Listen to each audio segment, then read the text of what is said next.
దేవుని వాక్య విషయంలోనూ ప్రత్యక్షత విషయంలోనూ ఎప్పుడు కూడా అమాయకంగా ఉండకండి. ఎందుకంటే అది ఒక్కటే మిమ్మల్ని కాపాడేది, ప్రత్యక్షత ఒకటే మిమ్మల్ని కాపాడేది. The overcoming power is the revolution of word of God. దేవుని వాక్యం యొక్క ప్రత్యక్షతనే జయించు శక్తి.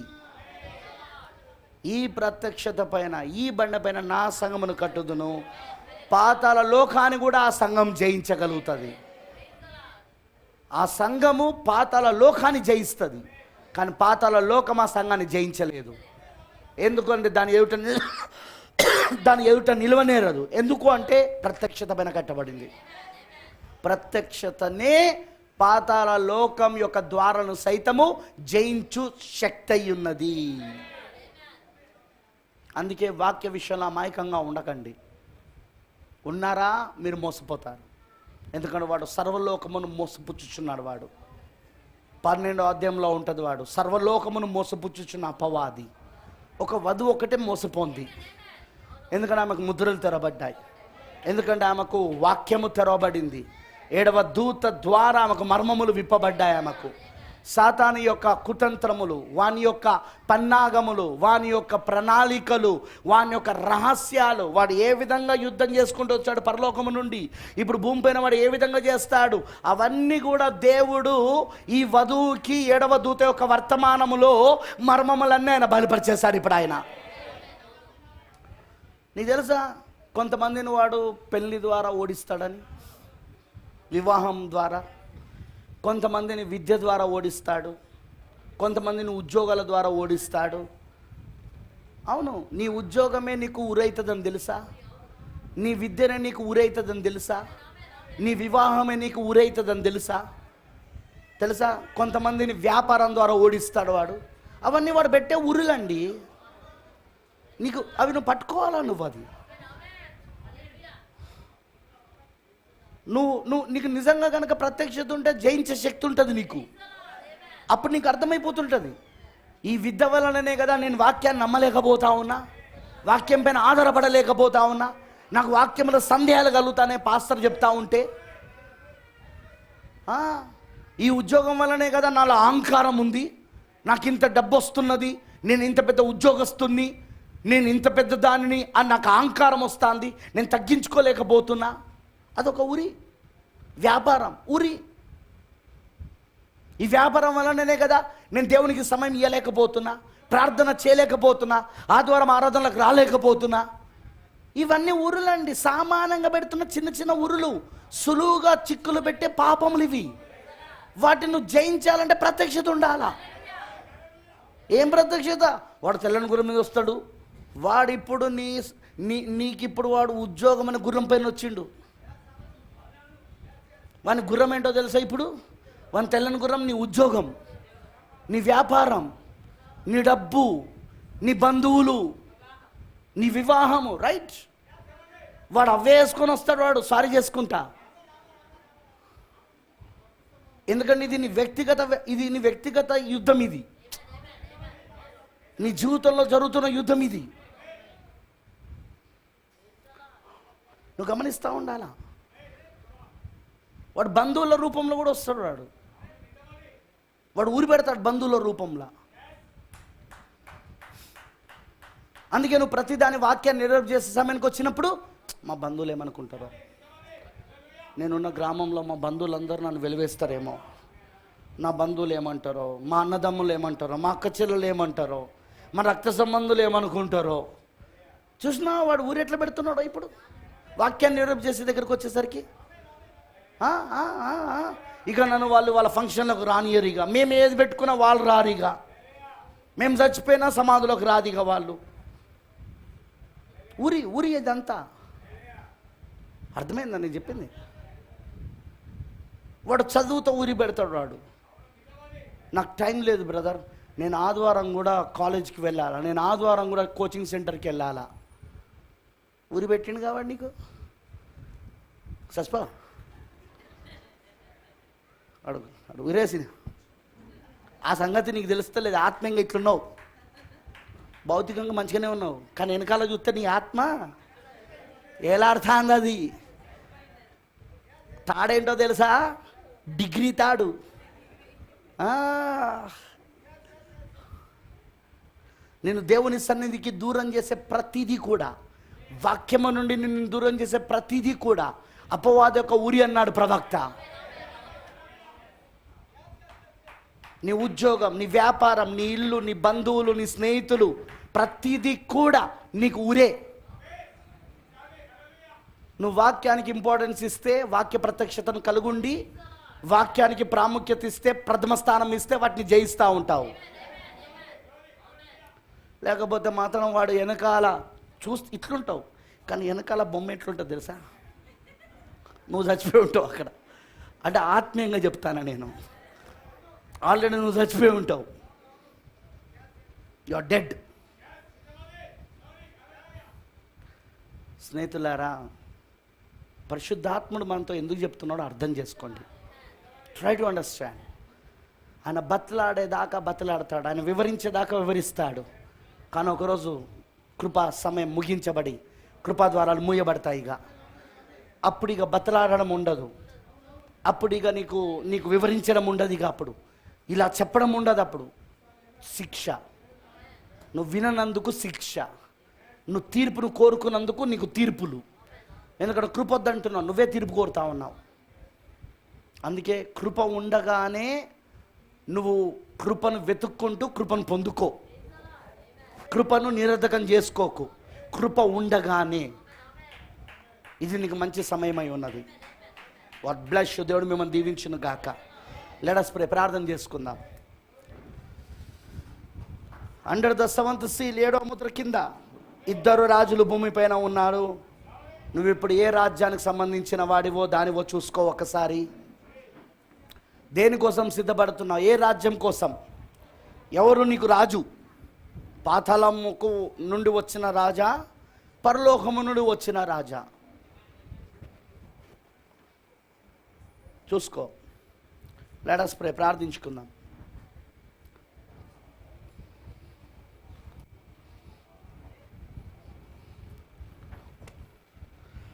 హల్లెలూయా. Thank you Jesus. Hallelujah. Thank you lord.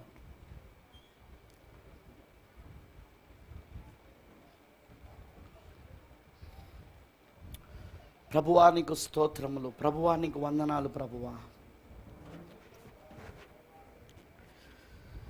నీ వాక్యము నాకు తెరిచినందుకు స్తోత్రం, నీ ప్రత్యక్షత నాకు ఇచ్చినందుకు వందనాలు.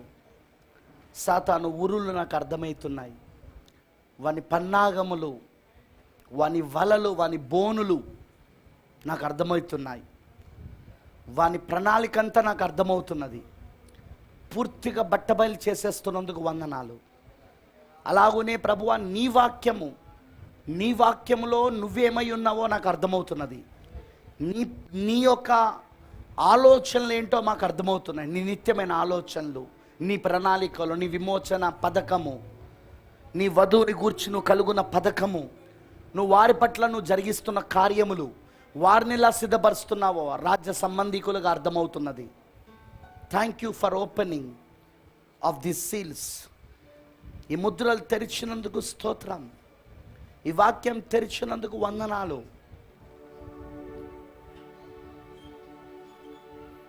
Let us pray. ప్రార్థించుకుందాం. సంపూర్ణంగా దేవుని సమర్పించుకుందాం. ఇక్కడ నుండి వెళ్ళే ముందు కనీసం ఈరోజైనా ఒక్కసారి మన జీవితాన్ని సరిచేసుకుంటూ, ఈరోజైనా కొన్ని పశ్చాత్తాపంతో కూడిన, మారు మనసుతో కూడిన నిర్ణయాలు తీసుకొని వెళ్దాం. ఇక్కడ నుండి పశ్చాత్తాపంతో కూడిన తీర్మానంతో వెళ్దాం. ఇక్కడ నుండి ఈరోజైనా సమయం ఇప్పటి వరకు చాలా వ్యర్థం చేశాం, కానీ ఇక ముందు చేయకుండా ఉండునట్లు ఇప్పటికైనా సమయాన్ని సద్వినియోగం చేసుకునే విధంగా, అజ్ఞానుల వలె కాక జ్ఞానుల వలె ప్రవర్తించే విధముగా ఇప్పుడైనా ఒక సరైన నిర్ణయాన్ని, తీర్మానాన్ని ఇక్కడ చేసుకొని వెళ్దాం. Thank you lord. నీ జీవితంలో ఏది ఉరిగా ఉందో చూసుకో,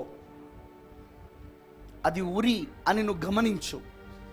దేవుని ప్రసన్నత నుండి, దేవుని యొక్క వాక్యము నుండి, ఆయన ఆరాధన నుండి, ఆయన నుండి దూరం చేసేది ఏదైనా సరే అది నీకు అపవాది ఉరై ఉన్నది, వాని వలై ఉన్నది, వాని బోనై ఉన్నది. అది నీకోసం వాడు పెట్టిన బోనది.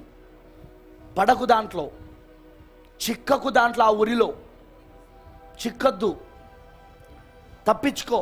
వాక్య ప్రత్యక్షత ద్వారా నీ విద్య దేవుడి వాక్యాన్ని నమ్మకుండా చేస్తూ, దేవుని వాక్యం పట్ల ప్రశ్నలను కలిగిస్తూ, దేవుని వాక్యానికి విరోధంగా వెళ్తున్నట్లు చేస్తూ, దేవునికి దూరంగా చేస్తే అది నీకు అపవాది పెట్టిన ఉరి. అది ఆ ఉరికి నువ్వు వేలాడుతున్నావు. చూసుకో ఒకసారి.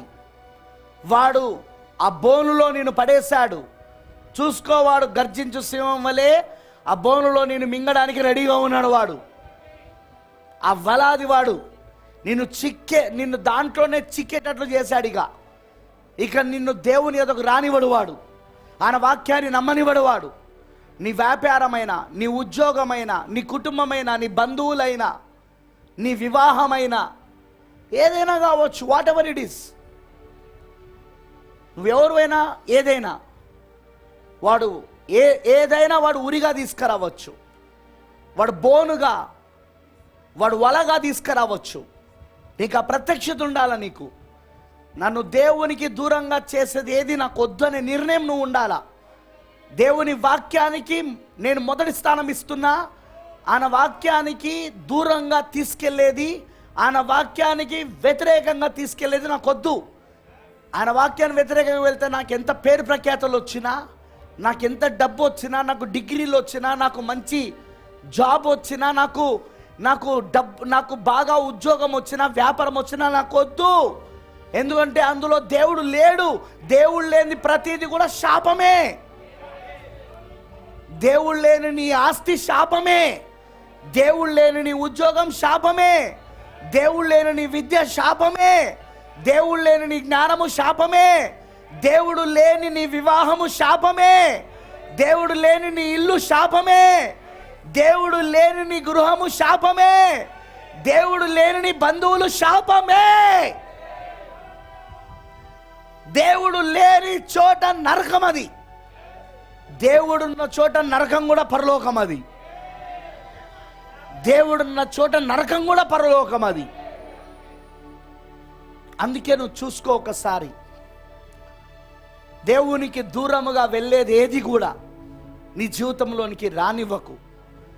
నీ బంధువులే కావచ్చు, నీ కడుపులో నుండి పుట్టిన నీ పిల్లలే కావచ్చు, దేవునికి దూరముగా తీసుకెళ్తే ఒప్పుకోకు. నీ సొంత భర్త కావచ్చు, నీ భార్య కావచ్చు, దేవునికి దూరంగా తీసుకెళ్తే ఒప్పుకోకు. వాక్యానికి దూరముగా, వాక్యానికి వ్యతిరేకముగా తీసుకెళ్ళేదేది ఒప్పుకోకు. నువ్వు అంగీకరించకు. నువ్వు బలహీన పడకు. నువ్వు నిలబడు. వాక్యం కొరకు ప్రాముఖ్యత ఇవ్వు. వాక్యానికి ప్రథమ స్థానం ఇవ్వు. నీ హృదయంలో వాక్యానికి, నీ జీవితంలో, నీ హృదయంలో వాక్యానికే ప్రథమ స్థానం. అప్పుడు దేవుడు నీకు ఉంటాడు. దేవుడున్న చోట అది నరకమైన పరలోకమే, అగ్నిగుండమైన పరలోకమే. షడ్రక్, మేషక్, అబేద్నెగోలు అగ్నిగుండంలో ఉన్నారు, కానీ అక్కడ నాలుగో వాడు ఉన్నాడు, విమోచకుడు ఉన్నాడు, మనిషి కుమారుడు ఉన్నాడు, దేవుని కుమారుడు అక్కడ ఉన్నాడు, దేవుడు ఉన్నాడు అక్కడ. అందుకే వారికి ఆ నరకము కూడా పరలోకముగా మారింది. అందుకే ఆ జ్వాలలు వాళ్ళను కాల్చజాలేకపోయినవి. దేవుడు ఉన్న చోట నరకము కూడా పరలోకమే, దేవుడు లేని చోట పరలోకం కూడా నరకమే. ఒకవేళ దేవుడే లేడనుకో, ఆ చోట అది పరలోకంలా కనబడినా అది నరకమే. అది అందుకే దేవుడు లేని దాంట్లో, వాక్యము లేని దాంట్లో ఎన్నడూ నువ్వు ఉండకు, స్వీకరించకు. నిర్ణయం తీసుకో. ఇక్కడ నుండి వెళ్ళేటప్పుడు నీ వ్యాపారం దేవునికి నేను దూరం చేస్తున్నదా, వదిలిపెడాయి వ్యాపారాన్ని. నీ ఉద్యోగం దేవునికి దూరం చేస్తున్నదా, వదిలిపెడాయి. నీ బంధువులు దేవుని వాక్యాన్ని దూరం చేస్తున్నదా, వదిలిపెడాయి. బంధువులను వదిలిపెడాయి. Leave it. నీ చదువు, నీ విద్య దేవునికి వాక్యానికి దూరంగా చేస్తున్నదా? వదిలిపెడే ఇప్పుడే. ఎందుకంటే నీ విద్య అయినా, నీ ఉద్యోగమైనా, నీ వ్యాపారమైనా, నీ ఇల్లైనా, నీ వివాహమైనా, నీ కుటుంబమైనా, నీ బంధువులైనా, అసలు నీకున్నది ఏదైనా సరే సమాజంలో, భౌతిక జీవితంలో, ఆత్మీయ జీవితంలో దేవునికి దూరంగా చేసేది ఏది అక్కర్లేదు. వదిలిపడాయి. నిర్ణయం తీసుకో. ఈరోజు ఇక్కడ నుండి వెళ్ళేటప్పుడు నాకు తెలిసి ఇది కఠినమైన నిర్ణయమని, కానీ ఈ నిర్ణయమే నేను దేవునితో అతుకునేటట్లు చేస్తుంది. ఆ నిర్ణయమే ఆ రోజు అబ్రహామును దేవునితో హత్తుకునేటట్లుగా చేసింది, తండ్రిగా పిలిచేటట్లు చేసింది, మూల పురుషుడిగా పెట్టింది అక్కడ. ఈరోజు అదే నిర్ణయం నిన్ను కూడా చేస్తుంది. తీసుకో దేవుని దగ్గర. Let us pray. ప్రార్థించుకుందాం.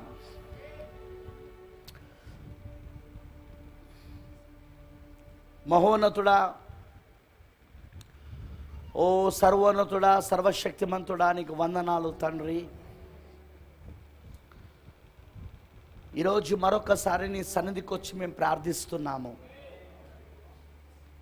నీ వాక్యానికి విరోధంగా ఉండేది ఏది మాకొద్దు ప్రభువా. నీ వాక్యానికి దూరం చేసేది ఏది మాకొద్దు ప్రభువా.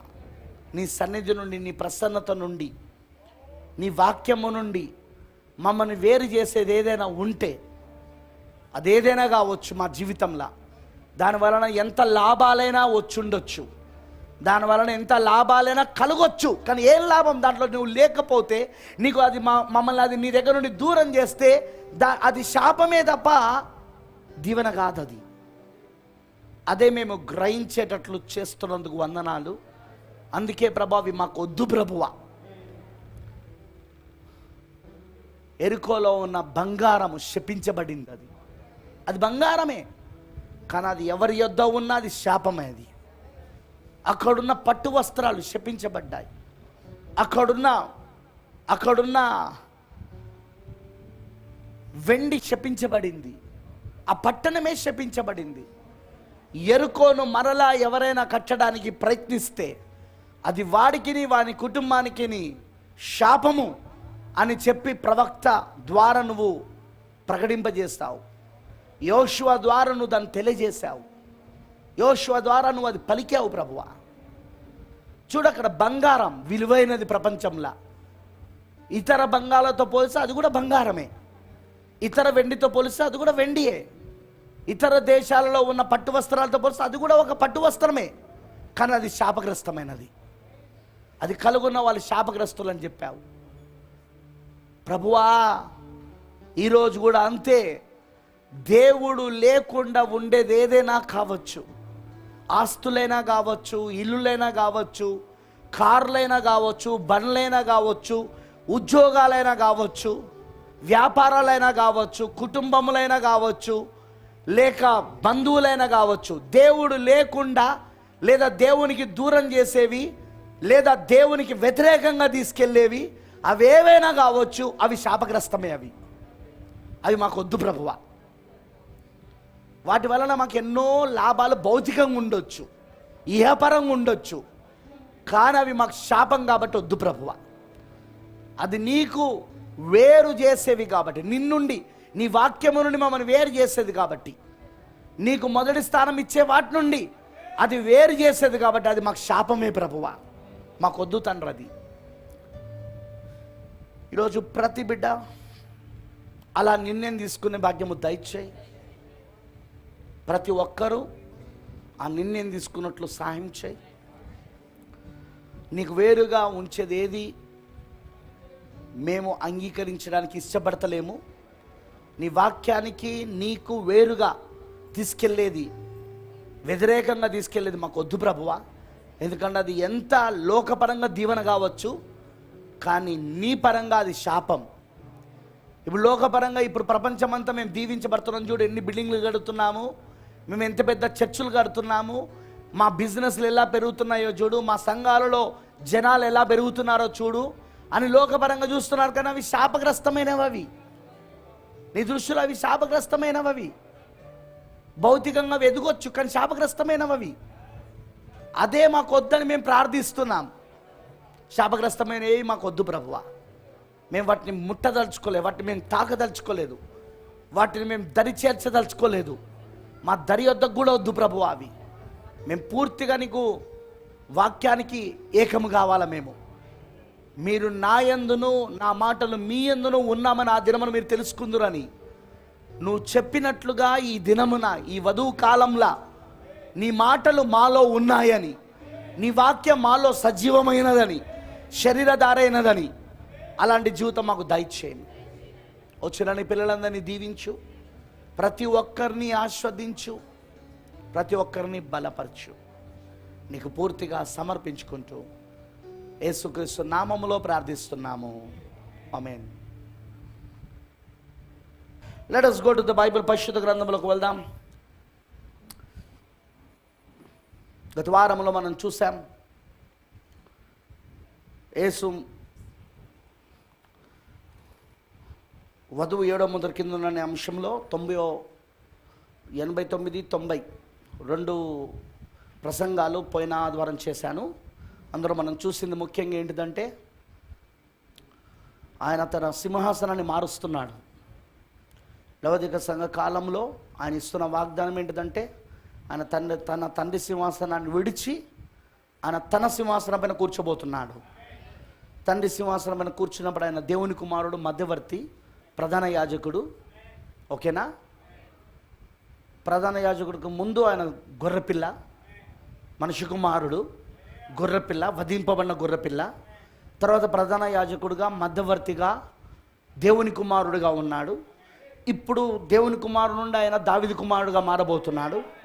తండ్రి సింహాసనం నుండి ఆయన ఇప్పుడు తన సింహాసనం పైకి, వింటున్నారా, తన సింహాసనంపై కూర్చోబోతున్నాడు. తన సింహాసనానికి వెళ్ళే ముందు ఆయన ఏం చేస్తున్నాడంటే, ఆ సింహాసనంపై కూర్చున్న వాని ఒక కుడి చేతిలో ఉన్న ఆ గ్రంథాన్ని తీసుకొని, ఆ గ్రంథములో ఉన్న వాళ్ళందరి కొరికి ఆయన రక్తం కార్చింది. ఆ గ్రంథములో ఉన్న వాళ్ళందరి కొరికి ఆయన మధ్యవర్తిత్వం చేసింది. ఇప్పుడు వాళ్ళందరినీ తన వారిగా అధికారపూర్వకంగా స్వీకరించడానికి ఆ గ్రంథం యొక్క ముద్రలను ఆయన పగలగొట్టి తెరుస్తూ ఉన్నాడు. తెరిచి దానిని ఇవ్వడానికి ఆయన ప్రకటన 10లో దిగొస్తూ ఉన్నాడు.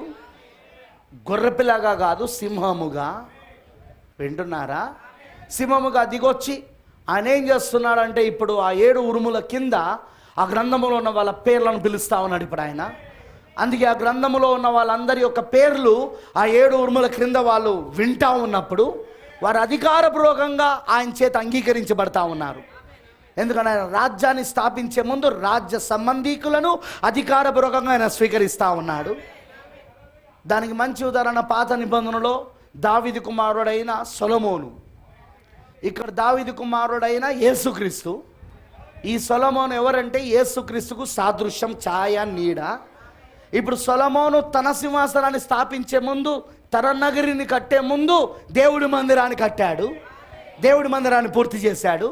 ఈ 2000 సంవత్సరాలు కూడా దేవుడు మందిరాన్ని కట్టాడు ఆయన. ఎవరు? వధువేనా మందిరము? క్రొత్త యెరూషలేము వధువేనా? వినబడతలేదు. వధువేనా మందిరము? ఆ మందిరాన్ని కట్టినప్పుడు అక్కడ ఏం చేశాడు? సొలొమోను ఆ మందిరాన్ని ప్రతిష్ఠించాడు. ఆమేన్. అలానే దేవుడు అక్కడ తనను తాను ఆ మందిరంలో కుమ్మరించుకున్నాడు. ఇప్పుడు కూడా ఈ 2000 సంవత్సరాలు కట్టబడిన ఈ క్రొత్త యెరూషలేము అనే ఈ మందిరము, ఈ క్రొత్త పట్టణము, హల్లెలూయా, ఈ దేవుని మందిరంలోనికి ఆయన తనను తాను ప్రతిష్ఠించుకుంటున్నాడు, తనను తాను కుమ్మరించుకుంటా ఉన్నాడు. సొలొమోను ఎలాగైతే ఆ మందిరాన్ని ప్రతిష్ఠించినాక అప్పుడు రాజ్యాన్ని ఎట్లా కట్టాడో, అప్పుడు ఎలా తన నగరిని కట్టుకొని సింహాసనాన్ని స్థాపించుకున్నాడో, ఆయన కూడా ఇప్పుడు అదే చేస్తూ ఉన్నాడు. అందుకే 1000 పరిపాలనలో ఆయన తన రాజ్యాన్ని స్థాపించబోతున్నాడు. స్థాపించే ముందు ఈ మందిరాన్ని ఆయన కట్టి దాన్ని పూర్తి చేసి అందులో ఆయన తనను తను కుమ్మరించుకుంటున్నాడు. ఎందుకంటే ఈయన ఇప్పుడు కొత్త నిబంధనలోని సొలొమోనై ఉన్నాడు, నిజమైన దావీదు సంతానమై ఉన్నాడు. దావీదు ఒక నిజ సంతానం. ఈయన సొలొమోను శారీరకంగా వస్తే ఈయన వాగ్దానపూర్వకంగా వచ్చాడు. Is it right? అవునా? అందుకే సొలొమోను ఈయనకు ఛాయగా ఉన్నాడు, నీడగా ఉన్నాడు.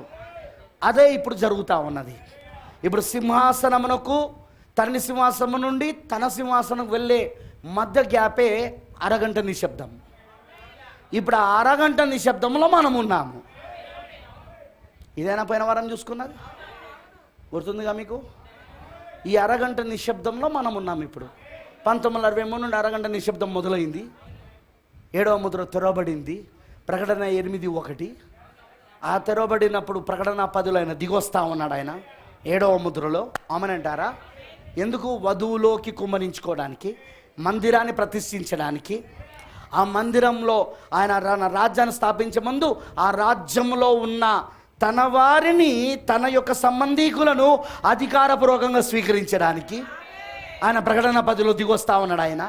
అందుకే వాళ్ళ పేర్లు ఆ గ్రంథంలో నుండి వినబడతా ఉన్నాయి. ఆ 7 ముద్రల గ్రంథంలో నుండి ఆ 7 ఉరుముల క్రింద వాళ్ళ పేర్లు వింటా ఉన్నారు. వాళ్ళు మాత్రమే వినగలరు. పక్కోడు వచ్చి నాకు వినబడతలేదంటే అందులో వాళ్ళు లేడని అర్థం. అక్కడ అది వాడికి కాదు, అది వారికి మాత్రమే. ఆ ఏర్పాట్లో ఎన్నికలో ఉన్న వారికి మాత్రమే, ఆ గ్రంథంలో ఉన్న వారికి మాత్రమే వారి పేర్లు ఆ 7 ఉరుముల కింద వింటా ఉన్నారు, స్వీకరించబడతా ఉన్నారు. అర్థమైందా? అర్థమైనా రామని చెప్పండి. Thank you. అది మనం చూసుకుంటూ వచ్చింది. అవునా? That is the half an hour silence. ఇప్పుడు మనం అరగంట నిశ్శబ్దంలో ఉన్నామా? ఏ కాలంలో ఉన్నా మనం? అరగంట నిశ్శబ్దం. ఆయన తన సింహాసనాన్ని మారుస్తున్న కాలం. తండ్రి సింహాసనం నుండి లేచి వచ్చేసాడు ఇప్పుడు ఆయన. కానీ ఇంకా తన సింహాసనం పైన కూర్చోలేదు ఇప్పుడు ఆయన. అది 1000 ఏళ్ల పరిపాలన జరగబోతా ఉన్నది. దావీదు కుమారుడుగా తన సింహాసనం పైన కూర్చొని తన రాజ్యాన్ని పరిపాలించబోతున్నాడు. దానికి మధ్యలో జరుగుతున్నది అరగంట నిశ్శబ్దం. దాని మధ్యలో జరుగుతున్నది ప్రకటన 10, ప్రకటన 8:1, ప్రకటన 10. అక్కడ మనం ఉన్నాం ఈ రోజున. ఎవరు? వధువు ఉన్నది అక్కడ, పెళ్లి కుమార్తె ఉన్నది అక్కడ. అందరు లేదు, పెళ్లి కుమార్తె మాత్రమే ఉన్నది. మీకు అర్థమైందని నేను చెప్పింది. సో ఈ రోజున అక్కడ దాకా వచ్చినాం. నేను ఇంకొంచెం ముందుకు వెళ్ళకూడుతున్నాను. అందుకే ప్రకటన 9వ అధ్యాయము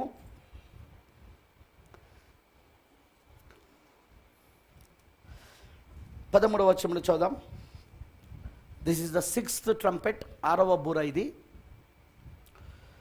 6వ దూత బూర ఊదినప్పుడు దేవుని ఎదుట ఉన్న సువర్ణ బలిపీఠం యొక్క కొమ్ముల నుండి ఒక స్వరము, యూఫ్రటీసు అను మహానది యొద్ద బంధింపబడిన 4 దూతలను వదిలిపెట్టమని బూర పట్టుకున్న 6వ దూతతో చెప్పుట వింటిని.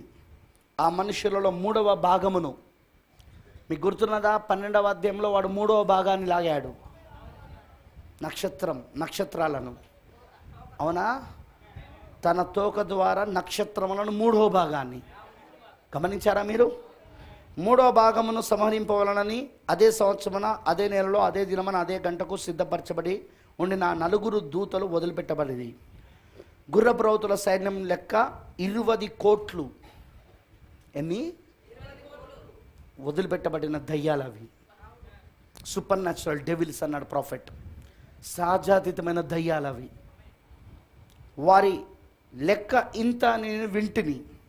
మరియు నాకు కలిగిన దర్శనమంది ఇలాగూ చూచి తిని, ఆ గుర్రములకును వాటి మీద కూర్చున్న వారికి నిప్పు వలె ఎరుపు వర్ణము, నీల వర్ణము, గంధక వర్ణముల మైమరువులు ఉండెను. ఆ గుర్రముల తలలు సింహపు తలలు వంటివి. వాటి నోలో నుండి అగ్ని, ధూమ, గంధకములు బయలువెడులుచుండెను.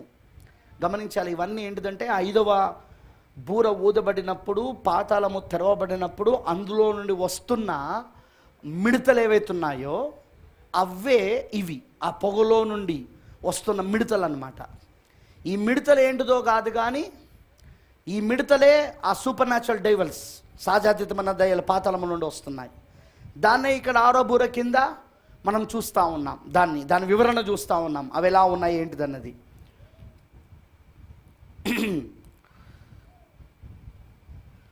వాటి నోళ్ళ నుండి అగ్ని, ధూమ, గంధకములు బయలువెడుచుండెను. 18వ వచనం. ఈ 3 దెబ్బల చేత, అనగా వీటి నోళ్ళలో నుండి బయలువెడలుచున్న అగ్ని, ధూమ, గంధకముల చేత మనుషులలో 3వ భాగము చంపబడెను. ఆ గుర్రముల బలము వాటి నోళ్ళ ఎందున్న, వాటి తోకల ఎందున్న ఉన్నది. ఎందుకనగా వాటి తోకలు పాముల వలె ఉండి తలలు కలిగినందున వాటి చేత అవి హాని చేయును.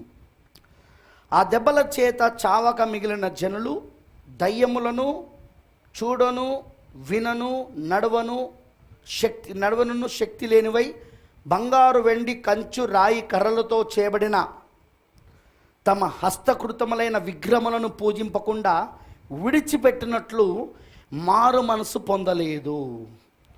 మరియు తాము చేయుచున్న నరహత్యలను, మాయమంత్రములను, జారచోరత్వములను చేయకుండానట్లు వారు మారు మనసు పొందిన వారు కారు. ఈ జనము మారు మనసు పొందదిగా. ఎందుకంటే ఈ 5-6 బూరలు ఊదబడిన కాలంలో మనం ఉన్నాము. ఇప్పుడు 6 బూరలు ఊదబడ్డాయి, తెలుసుగా మీకు? 6 బూరలు ఊదబడ్డాయి, అమనంటారా? 7th ట్రంపెట్, 7వ బూర ఊదబడబోతున్నది. మనం ఇప్పుడు 6-7 బూరల మధ్యలో ఉన్నాం. దయచేసి కూర్చోనండి, ప్లీజ్ బి సిట్ డౌన్.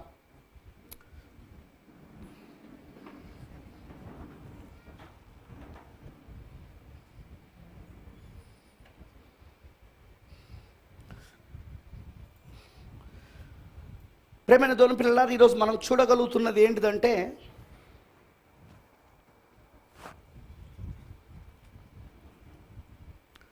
ఆరవ బూర కింద, 7వ బూర కింద, ఆ 5-6 బూరల క్రింద జరుగుతున్న విషయాలు మనం ఇదివరకే చూసాం. జస్ట్ ఒక్కసారి దాన్ని రిపీట్ చేస్తాను. 5వ బూర ఊదబడినప్పుడు ఆకాశము నుండి ఒక నక్షత్రం రాలి కింద పడింది. వాడే పాతాళపు రాజు, రైట్? వాడికి ఏమి ఇవ్వబడిందంటే పాతాళ లోకం యొక్క తాళపు చేతిలో. వాడు దాంతో ఏం చేశాడు? పాతాళమును తెరిచాడు. వాడు ఆ పాతాళమునకు రాజై ఉన్నాడు, దూతై ఉన్నాడు, రైట్? కానీ అదే సమయంలో నానమునకి ఇంకోవైపు చూస్తే 7వ ముద్ర కింద, వింటున్నారా? 7వ ముద్ర కింద పరలోకము నుండి బలిష్ఠుడన్న దూత దిగి వస్తూ ఉన్నాడు.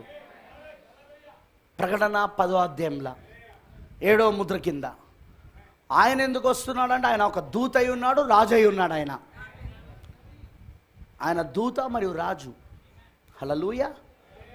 ఆయన తన రాజ్యాన్ని స్థాపించడానికి ఆయన వస్తూ ఉన్నాడు.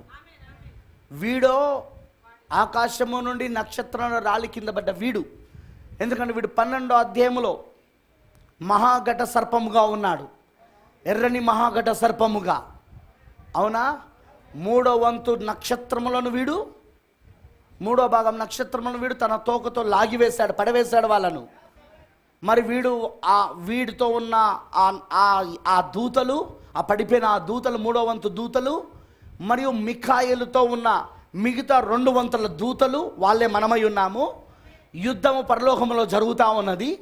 అక్కడి నుండి వాడు వెలగొట్టబడినప్పుడు, అక్కడి నుండి దేవుడు వాడిని తన్ని వెలగొట్టినప్పుడు, వాడు నేరుగా వచ్చి భూమి పైన పడతాడు.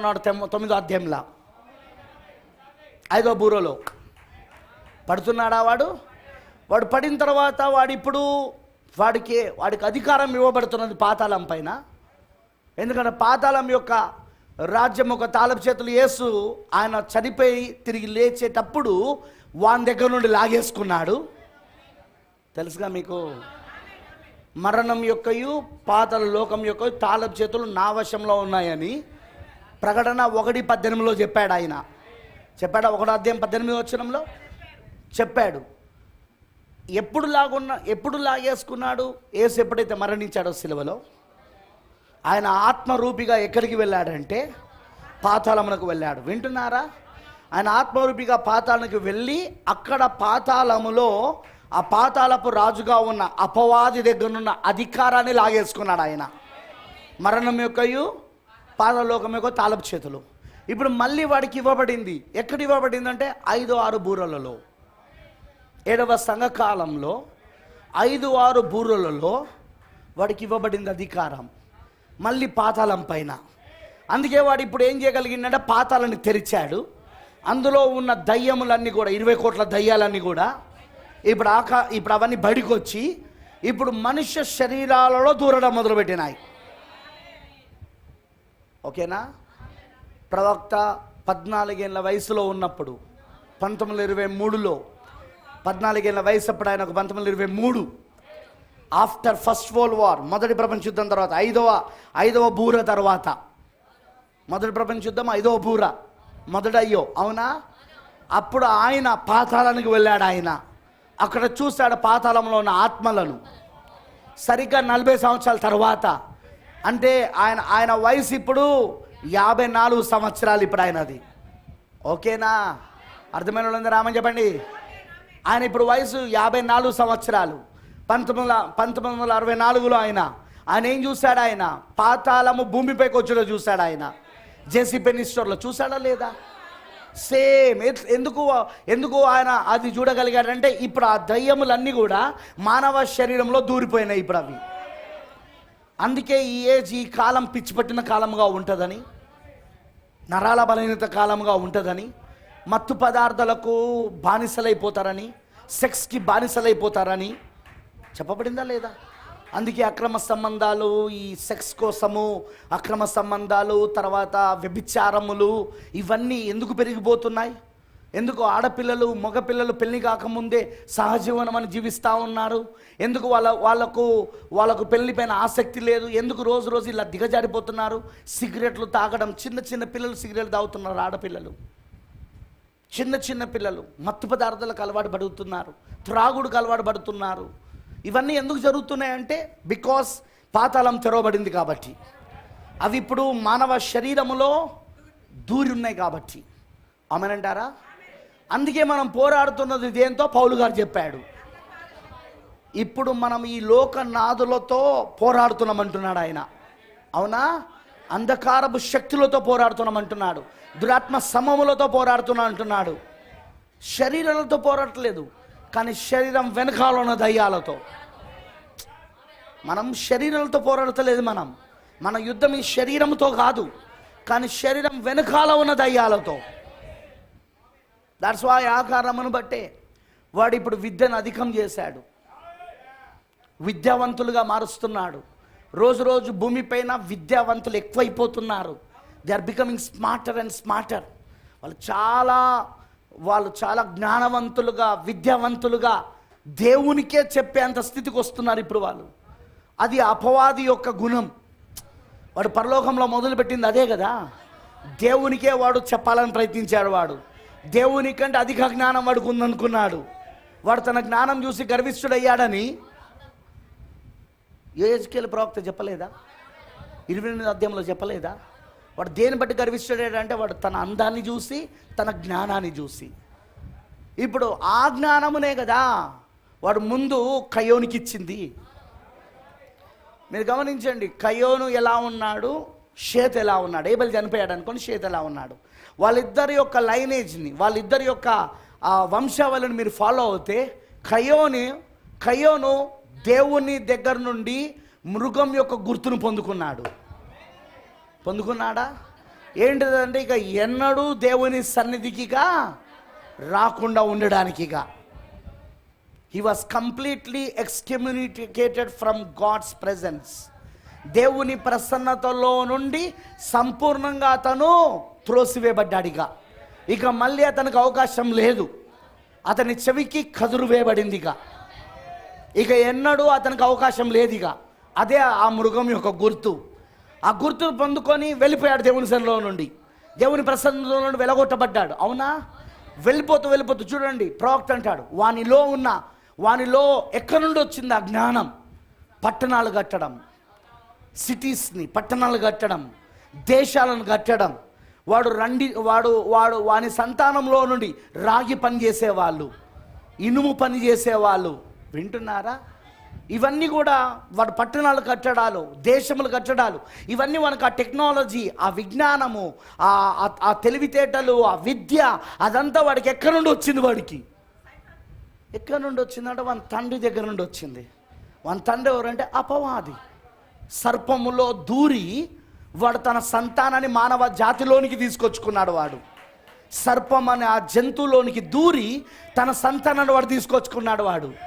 ఇప్పుడు వాడు వచ్చింది వాని తండ్రి అపవాది కాబట్టి, వాని తండ్రి ఒక విజ్ఞాన శాస్త్రవేత్త కాబట్టి, వాడు తన పరిశోధన దూతల కాలంలో నుండే మొదలుపెట్టాడు కాబట్టి. మీకు తెలుసా బ్రదర్ ఏమన్నాడో? వాడు ఒకప్పుడు ఇదే భూమిపైన మానవుడు సృజించబడక మునుపు దూతల కాలంలో జీవించేవాడు. ఎవరు? లూసిఫర్. మీకు తెలుసు, దూతలు ఎక్కడ ఉండేవాళ్ళు కాదు, ఇదే భూమిపైన. ప్రీ ఆడమిక్ ఏజ్ అంటారు దాన్ని. అంటే ఆదాము కంటే ముందున్న కాలం. అది దూతల కాలం. అది ఆదాము ఇంకా సృజించబడలేదు, దూతల కాలం అది. ఆ కాలంలోనే వాడు అప్పటి కాలంలో ఉన్నాయే ఇప్పుడు మనం చూస్తున్న వాటి శిలాలు మనకు దొరుకుతున్నాయి, వాటి ఎముకలు మనకు దొరుకుతున్నాయి. ఇవి కొన్ని మిలియన్ల సంవత్సరాల క్రితం ఈ భూమిపైన జీవించినవని చెప్పి ఆ డైనోసార్స్ గురించి కానీ, లేకపోతే ఇంకా ఏవే విచిత్రమైన జంతువుల పేర్లు చెప్తున్నారు కదా, అవన్నీ అప్పటి కాలమయ్యే. అవి వాడు అప్పుడే పరిశోధనశాలలు మొదలుపెట్టాడు. కౌంట్ డౌన్ అనే మెసేజ్లో చెప్పాడు ప్రవక్త. ఇది మీరు ఇంటికి వెళ్ళంగా చదువుకోనండి. కౌంట్ డౌన్ అనే మెసేజ్, అవరోహణ లెక్కింపు అనే వర్తమానం. ఆ వర్తమానంలో చెప్పాడు ప్రవక్త, పైనుండి కిందికి లెక్కబెడుట. ఆ వర్తమానంలో ఆయన చెప్పాడనమాట. ఏమని చెప్పాడంటే ప్రీ ఆడమిక్ ఏజ్ గురించి మాట్లాడాడు ప్రవక్త. అంటే ఆదాము కంటే ముందున్న కాలం.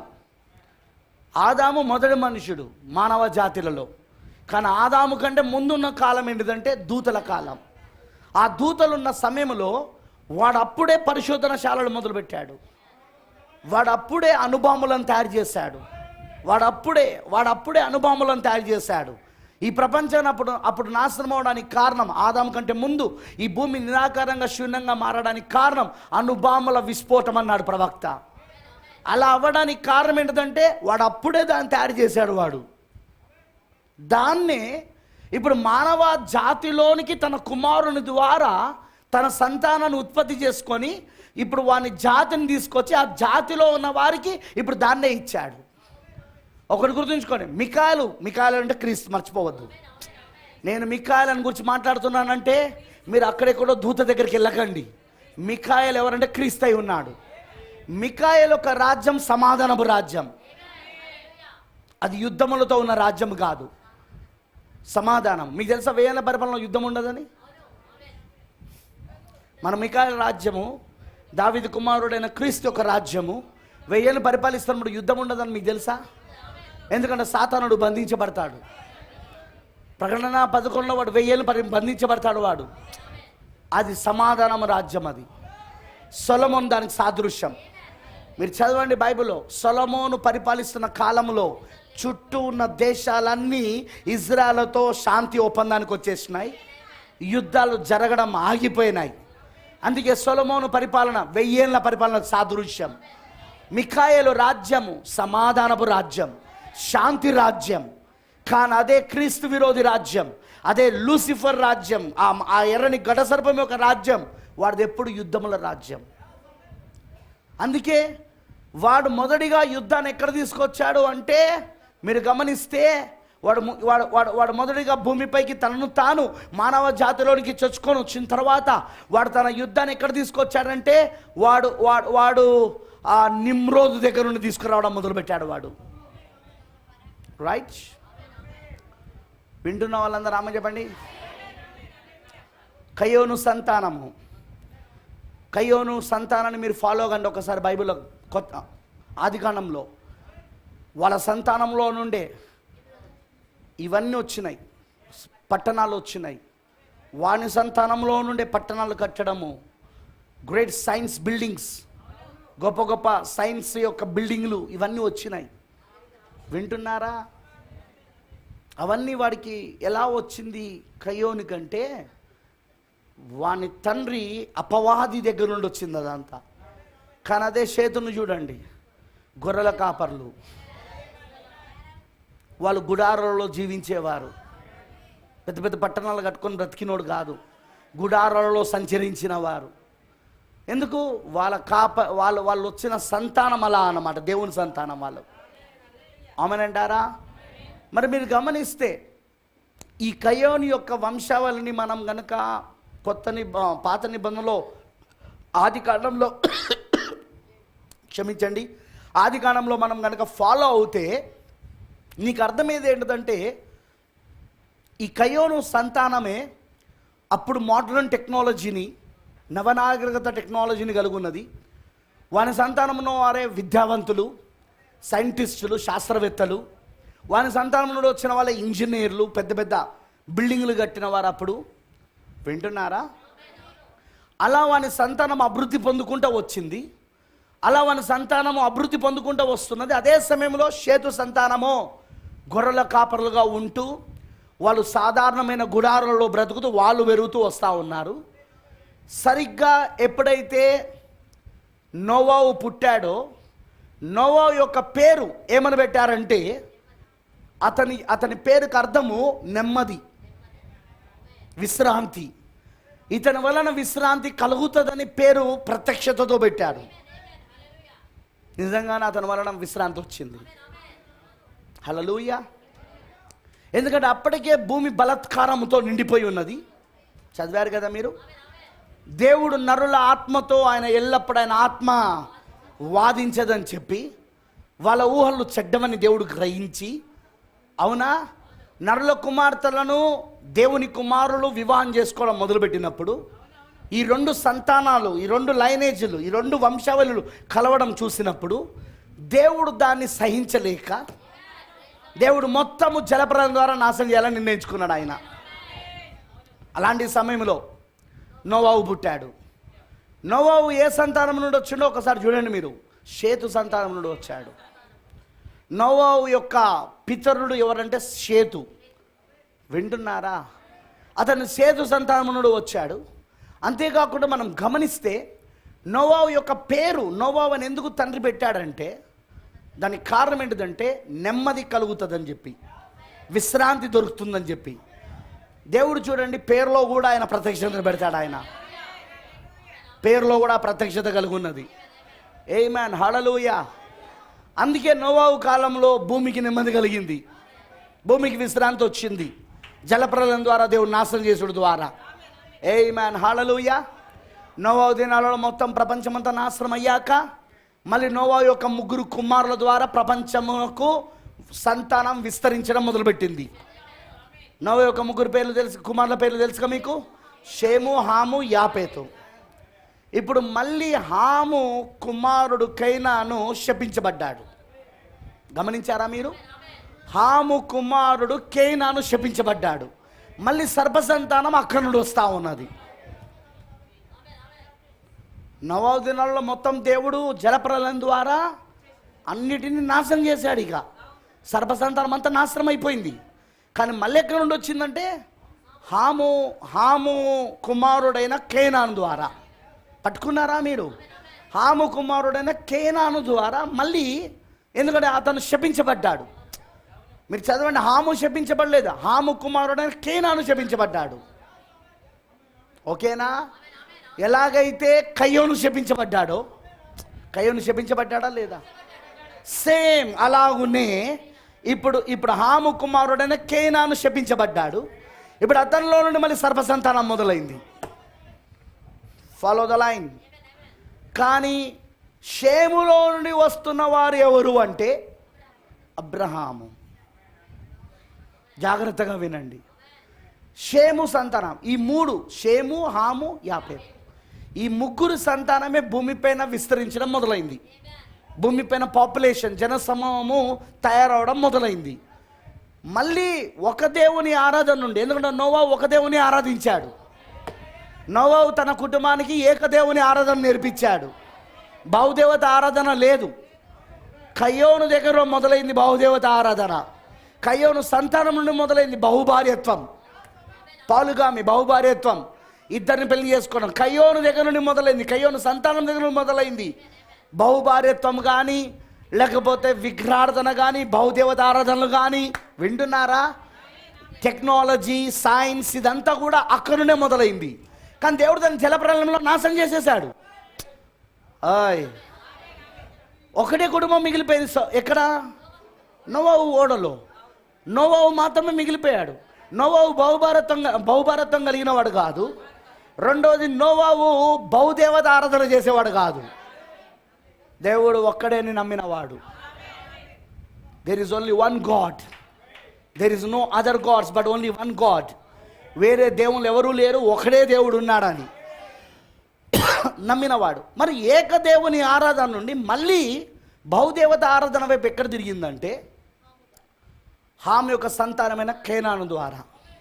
కేనాను ఎప్పుడైతే శపించబడ్డాడో ఇప్పుడు యాపేతు వారు, కేనాను వారు, అంటే హాము సంతానం వారు బహుదేవత ఆరాధన వైపు తిరిగారు. కానీ ప్రవక్త అంటాడు షేము అలా వెళ్ళలేదంటాడు. షేము వాళ్ళు మాత్రము నోవాహు ప్రత్యక్షతనే కలిగి ఉన్నారు, వాళ్ళ తండ్రి ప్రత్యక్షతనే కలిగి ఉన్నారు. వాళ్ళ పితరుడైన నోవాహు యొక్క ప్రత్యక్షతలోనే షేము సంతానం అంతా జీవిస్తూ ఉన్నది. ఒకే దేవుడి ఆరాధన, బహుదేవత ఆరాధనను అంగీకరించే వాళ్ళు కాదు.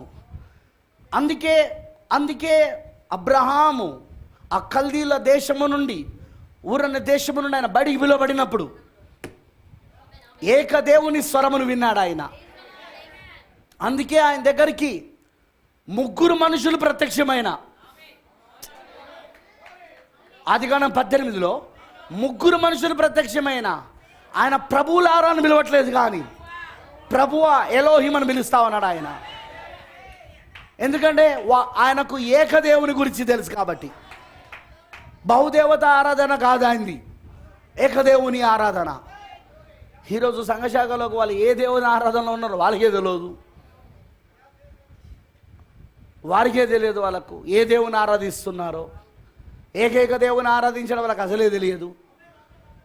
సంఘశాఖ వాడికి నిజం అది. మీరు గమనిస్తే అబ్రహాము షేము సంతానములో నుండి రావడం వలన ఏకదేవుని ఆరాధనలో ఉన్నాడు. కానీ హాము బహుదేవత ఆరాధనలో ఉన్నారు వారి సంతానం అంతా. మళ్ళీ ఈ హాములో నుండి వచ్చిన వాడే నిమ్రోదు. నిమ్రోదు సొంత తల్లిని పెళ్లి చేసుకున్నాడు, సెమిరామిస్ని, చాలా అందమైన అమ్మాయి అని. వారికి పుట్టిన కుమారుడే తమ్మోజు. వింటున్నారా? తల్లి ఏం చేసిందంటే నిమ్రోదుకు అతీతమైన శక్తులు ఉన్నాయని అందరినీ నమ్మించడం మొదలుపెట్టింది.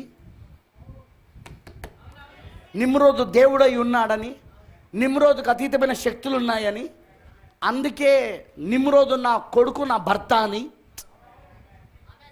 ఆమె అందరినీ ఒప్పించడం మొదలుపెట్టింది. దేశాలన్నీ ఆయన నమ్మడం మొదలుపెట్టినాయి. దేశాలన్నీ కూడా నిమ్రోదును ఒక పరాక్రమమైన బలశాలిగా, యెహోవా ఎదుట వేటగాడిగా, పరాక్రమశాలైన వేటగాడిగా ఉన్నాడని నమ్మడం మొదలుపెట్టినాయి. నిమ్రోదు వాళ్ళందరికీ అధిపతిగా, రాజుగా ఉండడం మొదలుపెట్టాడు. నిమ్రోదు ద్వారా టెక్నాలజీ ప్రారంభమైంది.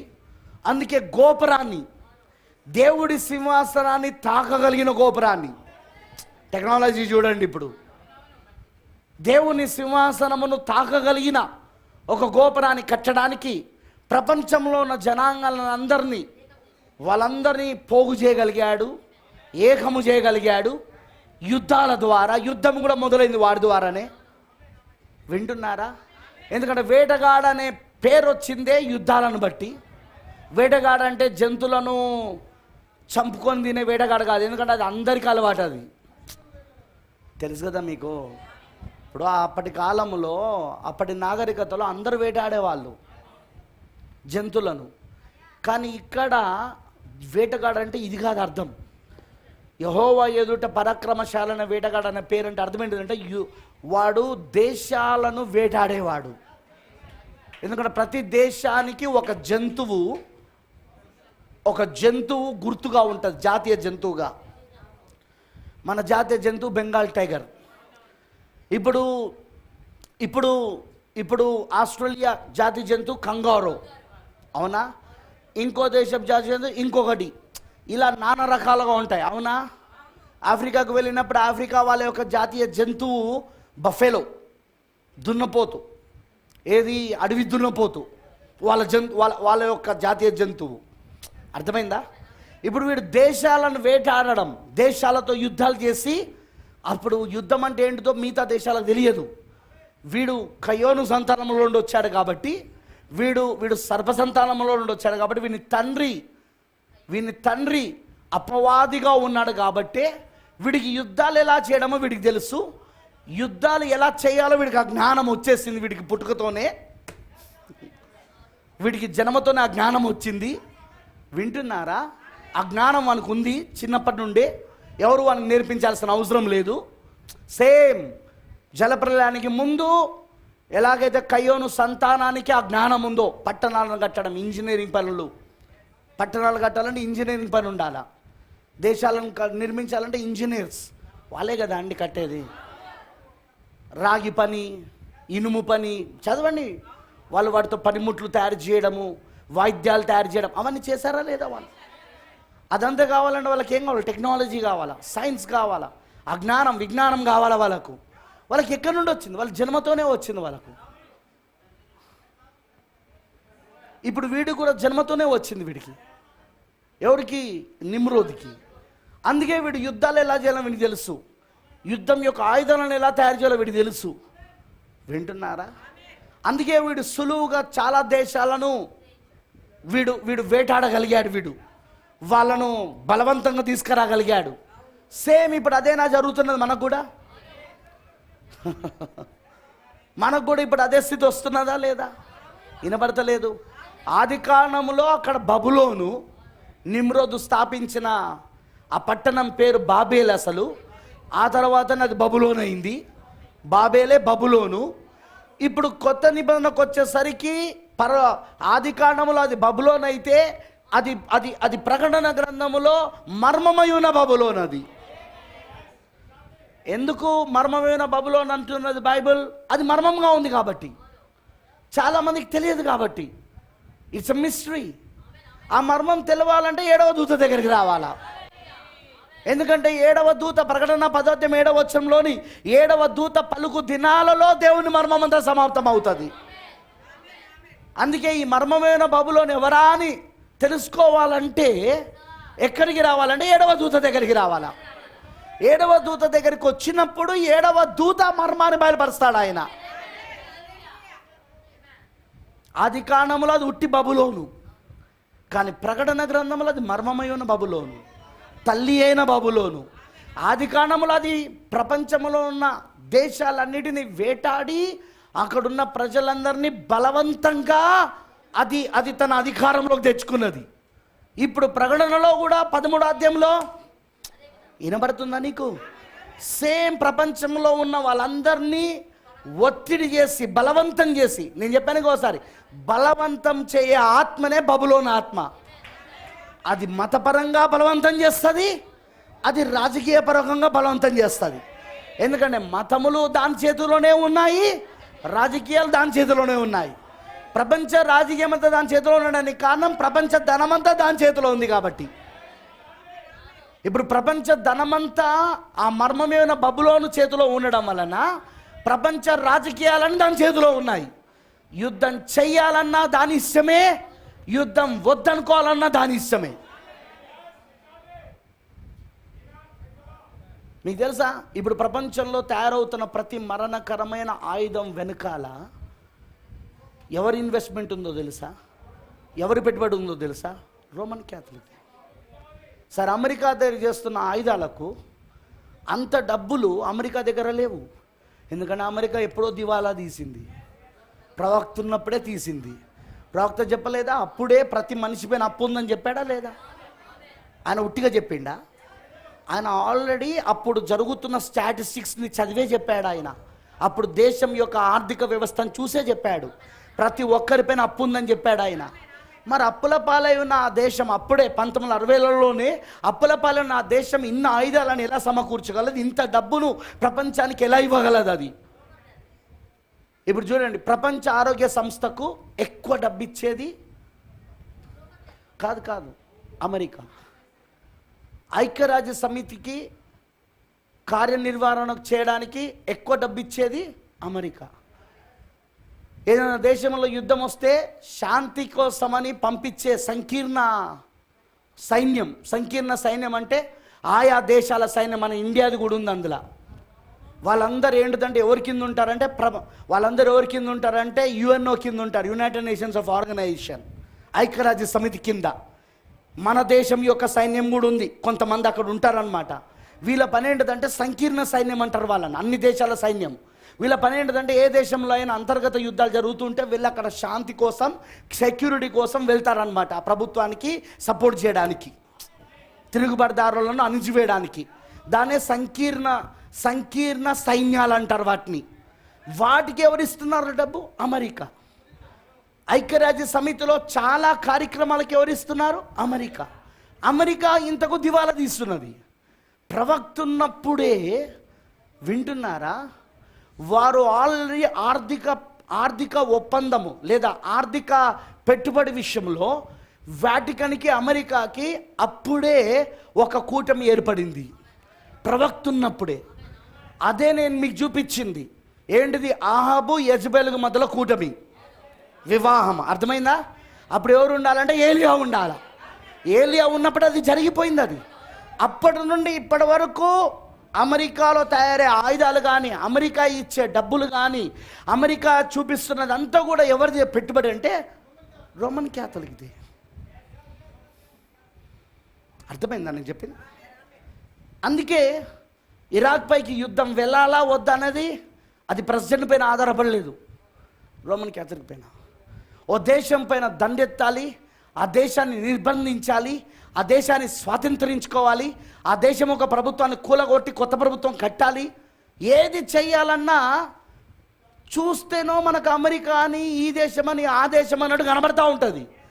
కానీ వెనకాల ఆ పాలిటిక్స్ వెనకాల, రాజకీయం వెనకాల ఉండి నడిపిస్తున్నది ఎవరంటే ఈ యెజబెలు స్త్రీ. ఎలాగైతే ఆహాబు వెనకాల ఉండి నడిపిస్తున్నది యెజబెలు లాగా, యెజబెలు యొక్క స్వరమే ఆహాబై ఉన్నాడు, యెజబెలు యొక్క అధికారమే ఆహాబై ఉన్నాడు. మీకు అర్థమవుతుందా? సేమ్ రోమన్ క్యాథలిక్ యొక్క అధికారమే అమెరికా దేశము, ఇంకా తదితర దేశాలు కూడా. ఐరోపా ఖండంలో చాలా దేశాలు దాని కిందనే ఉన్నాయి. ఇప్పుడు మీకు అర్థమైంది అని చెప్పింది. సో ఇప్పుడు ఏంటిదంటే వెనకాల ఉండి నడిపిస్తున్నది అంతే ఎవరంటే ఈమె. ఎవరు? యెజబెలు. ఈ యెజబెలు ఎవరు అంటే మిస్రీ బాబులోను, మర్మమై ఉన్న బబులోను ఈమె. ఈ మర్మమైన బబులోను ప్రకటనలో ఉన్న ఆ 18వ అధ్యాయంలో ఉన్న మర్మమై ఉన్న తల్లి అయిన బబులోను గురించి నీకు అర్థం కావాలంటే ప్రకటన 10:7 దగ్గరికి రావాలి. ఎందుకంటే మర్మం అంతా ఎక్కడ సమాప్తమవుతుందంటే ప్రకటన 10:7 యొక్క కాలములో అతను బూర ఊదుతూ ఉండగా అతను పలుకుతున్న వర్తమానంలో పూర్తవుతుంది అది. అందుకే ప్రపంచానికి ఈ మర్మమైన బబులోని ఎవరో ఇప్పటికీ తెలియదు, మనకు తెలుసు. ఎందుకంటే మనం ప్రకటన 10:7 దగ్గరికి వచ్చాం కాబట్టి. ఓ దేవుడికి మమకలను కాక. ఆది కాండములో ప్రపంచాన్ని పరిపాలించిన బబులోను ఇప్పుడు ప్రకటనలో మర్మమైన బబులోనుగా ప్రకటిస్తా అది ప్రపంచాన్ని పరిపాలిస్తూ ఉన్నది. అర్థమైన వాళ్ళందరూ రామని చెప్పాలా? మర్మమై ఉన్న బబులోనుగా. ఈ బహుదేవత ఆరాధన ఆది కాండంలోనే మొదలైంది, నిమ్రోదు దగ్గర నుండి ప్రారంభమైంది. బబులోను మతం అక్కడే ప్రారంభమైంది. ప్రపంచానికి ఆ మతం విస్తరించింది. ఎలా విస్తరించింది మీకు తెలుసు కదా. ఆధిపత్యము కలిగిన ఏ రాజ్యమైనా సరే దాని ఆచారాలు, దాని సిద్ధాంతాలు, దాని యొక్క నాగరికత, సంస్కృతి అవన్నీ కూడా ఆటోమేటిక్గా దాని ఆధ్వర్యంలో ఉన్న మిగతా రాజ్యాలలోనికి పాకిపోతాయి కాదా? మీకు తెలుసా తెలంగాణలో ఎక్కువగా మన యొక్క నాగరికత ముస్లిం నుండి వచ్చిందని? ఎందుకు? మీరు చరిత్ర చదవండి. ఎక్కువగా తెలంగాణను పరిపాలించింది ఎవరంటే ముస్లిమ్స్. అదే నిజాం అంటే ముస్లిమ్స్. నేను అనేది జాతి గురించి మాట్లాడుతున్నా. అందుకే ఇక్కడ మాట్లాడే భాషలో కూడా ఎక్కువ ఉర్దూ పదాలు ఉంటాయి. అవునా? ఉర్దూ పదాలు. దర్వాజా అంటాం, అది ఉర్దూ పదం. అది తెలుసుగా మీకు ఆ విషయం. గుమ్మమును మనం ఏమంటాం? దర్వాజా అంటాం. దర్వాజా అంటే ఆంధ్రకు తెలియదు, ఎందుకంటే వాళ్ళు స్వతంత్రానికి ముందు వాళ్ళు తమిళనాడు కింద ఉండి పరిపాలించబడ్డారు. వాళ్ళు ఆంధ్ర జనాంగము, ఆంధ్ర వాళ్ళంతా కూడా తమిళనాడు కింద వాళ్ళు ఉండి పరిపాలించబడ్డారు. ఏది? స్వతంత్రానికి ముందు. స్వాతంత్రం తర్వాత అప్పుడు ఏ భాషకు ఆ భాష రాష్ట్రం ఉంటే బాగుంటుందని పోరాడినప్పుడు, తెలుసుగా మీకు చరిత్ర నేను చెప్పాలన్నా, చదువుకున్నారుగా. పొట్టి శ్రీరాములు పోరాడిండా లేదా? పోరాడినప్పుడు అప్పుడు భాషను బట్టి ఒక రాష్ట్రం తయారు చేస్తారు. అప్పుడు రజాకర్ల కింద ఉన్న తెలంగాణ కూడా విముక్తి కలిగినాక అప్పుడు తెలంగాణను ఆంధ్రాని రెండింటిని కలుపుతాయి. ఎందుకంటే రెండు భాషలు ఒకటే కాబట్టి, తెలుగు కాబట్టి తెలుగు రాష్ట్రంగా దీన్ని అవతరింపజేశారు. అర్థమైన వాళ్ళు చెప్పండి. యాక్చువల్గా మనం గమనిస్తే అందుకే మన దగ్గరకు వచ్చినప్పుడు, అంటే ఇటువైపు తెలంగాణ వైపు వచ్చినప్పుడు మన భాష వేరుగా ఉంటుంది తెలుగు. అదే ఆంధ్ర వైపు వెళ్ళినప్పుడు వాళ్ళ భాష వేరుగా ఉంటుంది. ఎందుకు అక్కడ వ్యత్యాసం వచ్చిందంటే కారణము వాళ్ళు ఎవరి పరిపాలన కింద ఉన్నారో ఆ పరిపాలన వాళ్ళ యొక్క సంస్కృతి, ఆచారము, సాంప్రదాయాలు, భాష విధానము, వింటున్నారా, అన్నీ వచ్చేస్తాయి అన్నమాట. అందుకే షడ్రక్, మెషక్, అబెద్నెగోలు వాళ్ళు ఎందుకు బలవంతం చేయబడ్డారు? ఆ విగ్రహమునకు మొక్కవలనని. ఎందుకంటే అప్పుడు అధికారం ఉన్నది ఆ దేశమే కాబట్టి. అర్థమైందా? సో ప్రపంచం అంతటికీ ఆ విగ్రహాన్ని మొక్కాల్సిందే. ఒక దేశం ఇంకో దేశాన్ని పరిపాలిస్తున్నప్పుడు ఏ దేశమైతే పరిపాలన చేస్తున్నదో ఆ దేశం యొక్క సంస్కృతి, నాగరికత, భాష, పద్ధతులు, ఆచారాలు, సాంప్రదాయాలు ఆటోమేటిక్గా ఎవరికి వెళ్ళిపోతాయంటే దేన్నైతే పరిపాలిస్తున్నారో ఆ దేశానికి వెళ్ళిపోతాయి అవి. అందుకే ప్రవక్త అంటాడు, ఆ ముగ్గురు జ్ఞానుల గురించి మాట్లాడుతూ వింటున్నారా అందరూ? వాళ్ళు ఇండియా నుండే వెళ్ళారు, కానీ ఇండియాలో ఉన్న యూదులు అన్నాడు ఆయన. ఏమన్నాడు? కానీ వాళ్ళు ఇండియా నుండే వెళ్ళారు. విచిత్రం ఏంటంటే వాళ్ళ గురించి మాట్లాడుతూ, ఇండియాకి మీరు వెళ్ళండి, అక్కడ ప్రతిసారి మీరు చూడండి, అక్కడ ముగ్గురే జ్ఞానులని ఎందుకు అంటున్నాం? 2 5 6 ఎందుకు చెప్పట్లే అంటే ఇండియాలో ఎక్కడికి వెళ్ళినా ముగ్గురు కలిసి వెళ్తారు. ఏ చోట గుమ్ముగూడినా ముగ్గురు కలిసి గుమ్ముగూడతారు. ఎక్కడ కూర్చున్నా ఎండ తగలకుండా ముగ్గురు కలిసి ఒకరిపైన ఒకరు నీడ పడేటట్టు కూర్చుంటారు. ఇవన్నీ ప్రవక్త చెప్పాడు. నిజంగానే అది మన సంస్కృతి, అది నిజంగానే మన సంస్కృతి, మన నాగరికత. ముగ్గురు కలిసి వెళ్ళడం. అయితే వీళ్ళు ఎవరు అంటే ఇండియాలో ఉన్న యూదులు. వీళ్ళు దానియేలు కాలంలో ఇక్కడే ఉన్నారు వాళ్ళు. ఎందుకంటే ఇండియా దేశము, వింటున్నారా, బబులోను కాలము నుండే వారి యొక్క ఆధ్వర్యంలో ఉండే. అర్థమవుతుందా? అర్థమైన వాళ్ళందరూ రామని చెప్పండి. దానియేలు అందరికీ ముఖ్యుడిగా ఉండే. సో ఇప్పుడు కొంతమంది యూదులు ఇండియాలో కూడా సెటిల్ అయ్యారు. ఆ కాలంలో ఇండియాలో సెటిల్ అయినప్పుడు ఏమైపోతుంది? ఇండియన్ కల్చర్, భారతీయ సాంప్రదాయం, భారతీయ నాగరికత, వాళ్ళు యూదులైనా వాళ్ళకు వస్తుందా రాదా? వినబడతలేదు నాకు. చూడండి, ఇప్పుడు ఎన్నో సంవత్సరాల నుండి మన తాత ముత్తాతల నుండి, మన ఇండియా నుండి బ్రిటిషర్స్ వలన వేరే దేశాలలోనికి పనుల కోసం తీసుకొని పోబడ్డారు. అక్కడే ఉండిపోయారు. ఇప్పుడు అందులో నేను సౌత్ ఆఫ్రికాకు వెళ్ళిన, దక్షిణాఫ్రికాలో వెళ్ళినప్పుడు వాళ్ళందరూ మునుస్వామి, తర్వాత ఆయన ఏం పేరు మన దగ్గరకు వచ్చాడుగా, పిల్లై, ఇంకా రెడ్డి, థామస్ రెడ్డి, ఈ రెడ్డిలు వీళ్ళందరూ అక్కడ వాళ్ళు ఇంకా ఆ పేర్లు ఉన్నాయి వాళ్ళ ఇంకా ఇప్పటికీ. కానీ వాళ్ళ దగ్గరికి వెళ్ళినప్పుడు వాళ్ళని నువ్వు ఇండియన్స్ అంటే నమ్మవు నువ్వు. వాళ్ళ యొక్క ఆచారాలు చూడండి, మొత్తం సౌత్ ఆఫ్రికన్దే. ఓకేనా? వాళ్ళ భాష సౌత్ ఆఫ్రికా భాష, వాళ్ళ వంట సౌత్ ఆఫ్రికా వంట. కానీ వాళ్ళు ఎవరు అసలు? వాళ్ళ మూలాలు ఎవరి? ఇండియా. కొన్ని వాళ్ళ తాతలు ముత్తాతలు అక్కడికి వెళ్ళిపోయారు, అక్కడనే వాళ్ళు ఉండిపోయారు. కాబట్టి ఆ ఆచారాలు, ఆ దేశపు సాంప్రదాయాలు, ఎందుకంటే ఆ సమయంలో వీళ్ళు వెళ్ళినప్పుడు బ్రిటిషర్సే సౌత్ ఆఫ్రికాను పరిపాలిస్తున్నారు కాబట్టి. వింటున్నారా? అప్పుడు ఏం జరిగిందంటే ఆ బ్రిటిషర్స్ యొక్క ఆచారాలు, సాంప్రదాయాలని వాళ్ళకు వచ్చేసినాయి. వాళ్ళ వంటలు కూడా అలానే ఉంటాయి. వాళ్ళ వంటలైనా, వాళ్ళ ఆచారాలైనా, వాళ్ళ సాంప్రదాయాలైనా, వాళ్ళ డ్రెస్సింగ్ అయినా, మనలాగా సిస్టర్స్ చీరలు కట్టుకోరు. అక్కడ ఉన్నట్టుగానే ఫ్రాక్స్ వేసుకుంటారు, మింటీస్ వేసుకుంటారు. వింటున్నారా నేను చెప్పింది?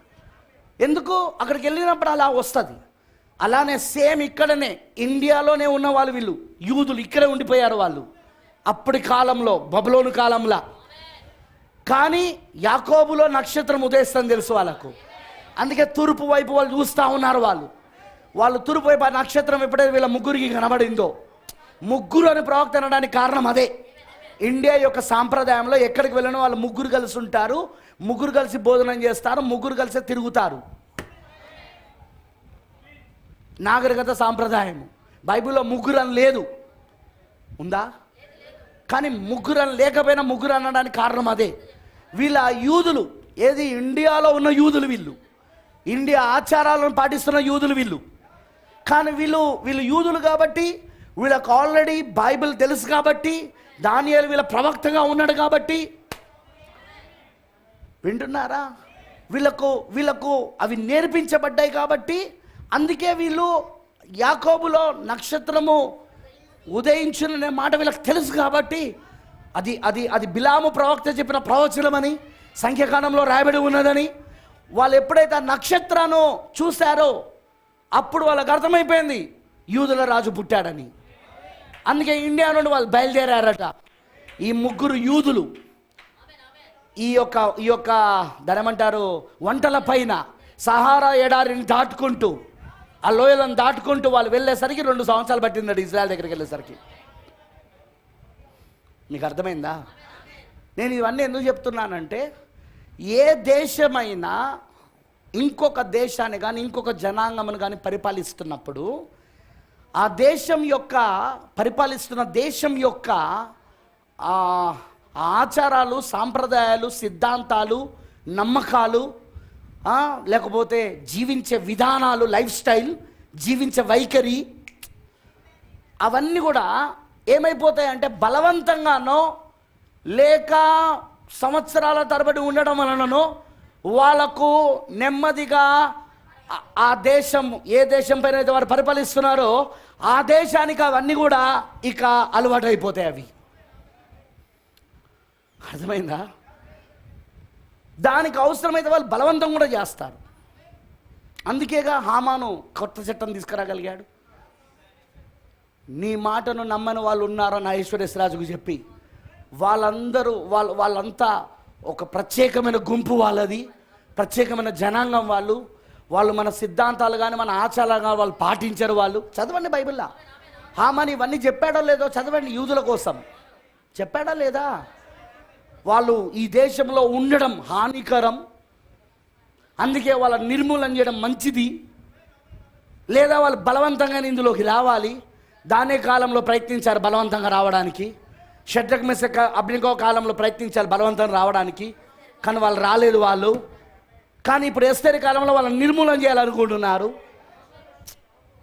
ఓయ్, ఇప్పుడు అదే కాలమా మన కాలం కూడా?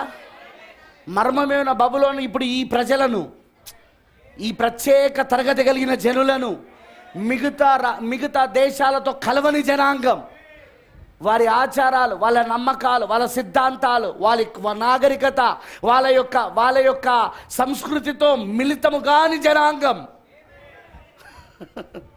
ఎవరు? మనమేనా? ప్రత్యేక జనాంగం. ఆచారాలతో మనం మిళితం కాలేదు, వాళ్ళ ఆచారాలతో, వారి నమ్మకములతో మనం మిళితం కావట్లేదు. మనము ప్రత్యేకించమన్న వాళ్ళం. మనము అంతా విగ్రహార్థం చేస్తుండే, మనం విగ్రహాలు తప్పంటున్నాం. మనం ముగ్గురు దేవుళ్ళని అందరు నమ్ముతే మనం దేవుడు ఒకడే నమ్ముతా ఉన్నాం. మనం అందరు తండ్రి కుమార పరిశుద్ధాత్మలో బాప్సం ఇస్తే మనం దేవుడు ఒక్కడే యేసుక్రీస్తు బాప్సం అని చెప్పేసి ఇస్తా ఉన్నాం. మనం వింటున్నారా? మనం అందులో మిళితం కాలేదు మనము. అందుకే వాడు ఏం చేస్తాడు? బలవంతం చేస్తాడు. వాడు బబులోను బలవంతమైన రిలీజన్, మతం, బలవంతం చేసే మతం.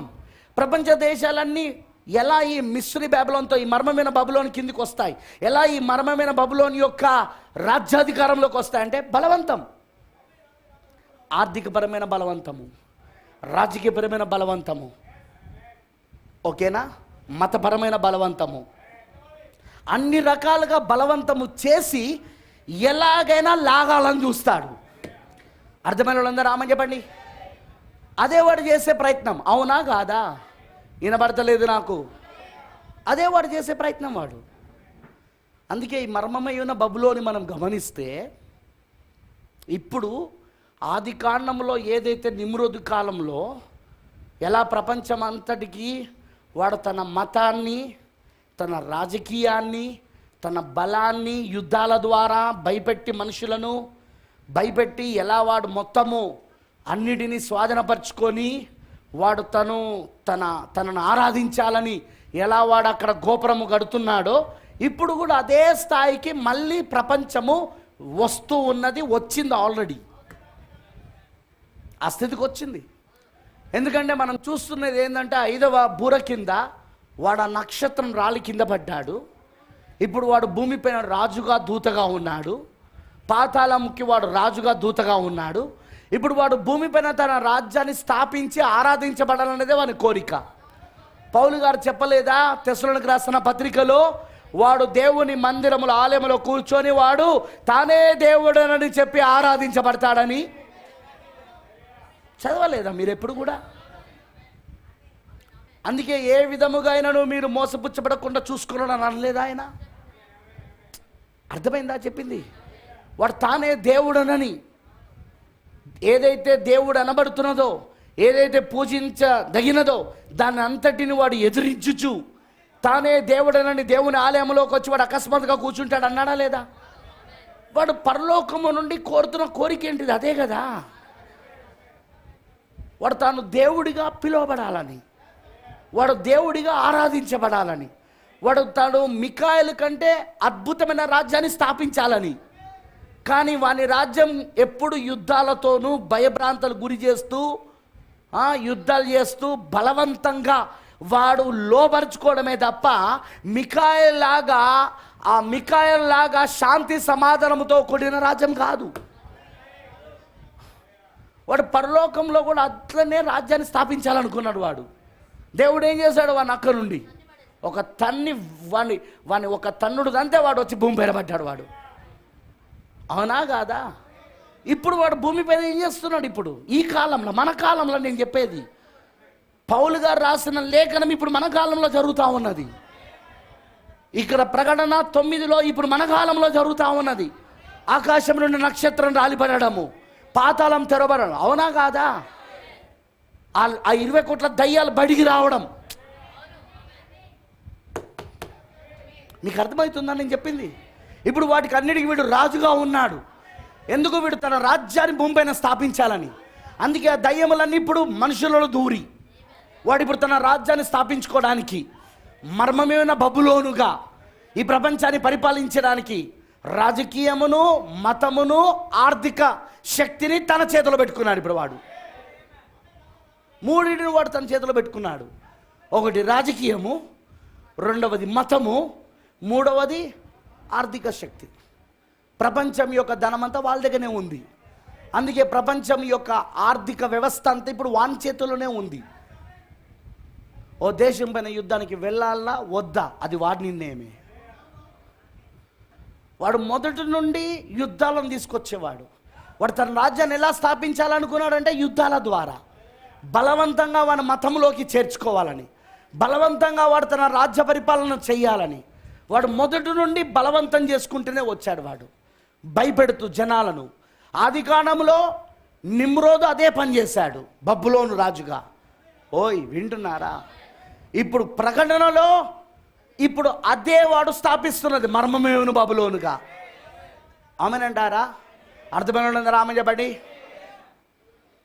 అదేవిధంగా మొత్తం ప్రపంచాన్ని వాడు భయపెడుతూ, ఇప్పుడు చూడండి ప్రపంచాన్ని మొత్తం ఈ వైరస్తో భయపెడుతూ కొత్త చట్టాలు తీసుకొస్తున్నారు. జనాలు కూడా ఇప్పుడు ఏమి మాట్లాడలేని పరిస్థితి, కనీసం గ్రహించలేని పరిస్థితి. ఆ చట్టాలకు లోబడమే తప్ప అసలు ఆ చట్టాల వెనకాల ఉన్న లక్ష్యం ఏంటో తెలియని పరిస్థితి. జనాలు ఏమనుకుంటున్నారంటే, ఓ ఇదంతా ఇప్పుడు వచ్చిన కరోనా వైరస్ చేయబట్టి మొత్తం ప్రపంచం యొక్క లైఫ్ స్టైల్ అంతా మారిపోయింది, బిజినెస్ స్టైల్ అంతా మారిపోయింది, బిజినెస్ స్టైల్ మారిపోయింది, లైఫ్ స్టైల్ మారిపోయింది, విద్యా విధానం మారిపోయింది, బ్యాంక్ సిస్టమ్ మారిపోయింది. ఇది మారిపోయిందని మాట్లాడుకుంటున్నారు. కానీ దీని వెనకాల ఉన్న కుయుక్తి ఏంటిదో, దీని వెనకాల ఉన్న లక్ష్యం ఏంటో, దీని వెనకాల మహావేష ఏం చేస్తున్నదో, యెజబెల్ ఏం చేస్తున్నదో, మర్మమైన బబులోను తన రాజ్యాన్ని ఎలా స్థాపించి వాడు ఆ పడిపోయిన నక్షత్రం వాడు రాజుగా దూతగా ఉండి వాడు ఎలా ఇప్పుడు ఆరాధింపబడడానికి మొత్తం తన రాజ్యాన్ని సిద్ధపరచుకుంటున్నాడో, మతాన్ని, రాజకీయాన్ని, మరి ఆర్థిక శక్తులను ఎలా వాడు తన గుప్పిట్లో పెట్టుకొని ఇప్పుడు ప్రపంచాన్ని నడిపిస్తున్నాడో తెలియని పరిస్థితుల్లో ఇప్పుడు ఈ అమాయక జనాలు ఉన్నారు. ఎందుకంటే వీళ్ళు మోసపరచబడుతున్నారు. వీళ్ళు మోసపరచబడడానికి కారణం ఏంటంటే వీళ్ళు ఏర్పాట్లో లేరు, వీళ్ళు ఎన్నికలో లేరు. మరి మనం ఎందుకు మోసపరచట్లేదంటే మనం ఏర్పాట్లో ఉన్నాం, మనం ఎన్నికలో ఉన్నాం. అందుకే దేవుడు మనకు ప్రవక్తను పంపాడు. అందుకే దేవుడు మనకి 7వ దూతను పంపాడు. ఆ 7వ దూత ద్వారా ఈ మర్మములన్నీ మనకు తెరవబడ్డాయి. అందుకే మనకు 7 ముద్రలు తెరవబడ్డాయి. ఆ 7 ముద్రలలో ఉన్న ఈ మర్మములన్నీ దేవుడు మనకు బయలుపరిచాడు ఈ రోజున. ఎందుకు? ఈ వధువు మోసపోకూడదని, ఈ వధువు మోసములో పడకూడదని. ఓ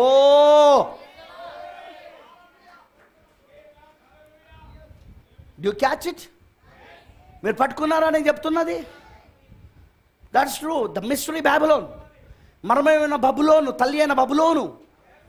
ఏది? ఆది కాలంలో ఉన్న బబులోనే ఇప్పుడు తల్లి అయిన బబులోనుగా, మర్మమైన బబులోనుగా ప్రకటనలో ఉండి తన రాజ్యాన్ని స్థాపించాలి అని వాడు మొదటి నుండి కోరుకున్న కోరిక, పరలోకము నుండే వాని పోరాటం అది.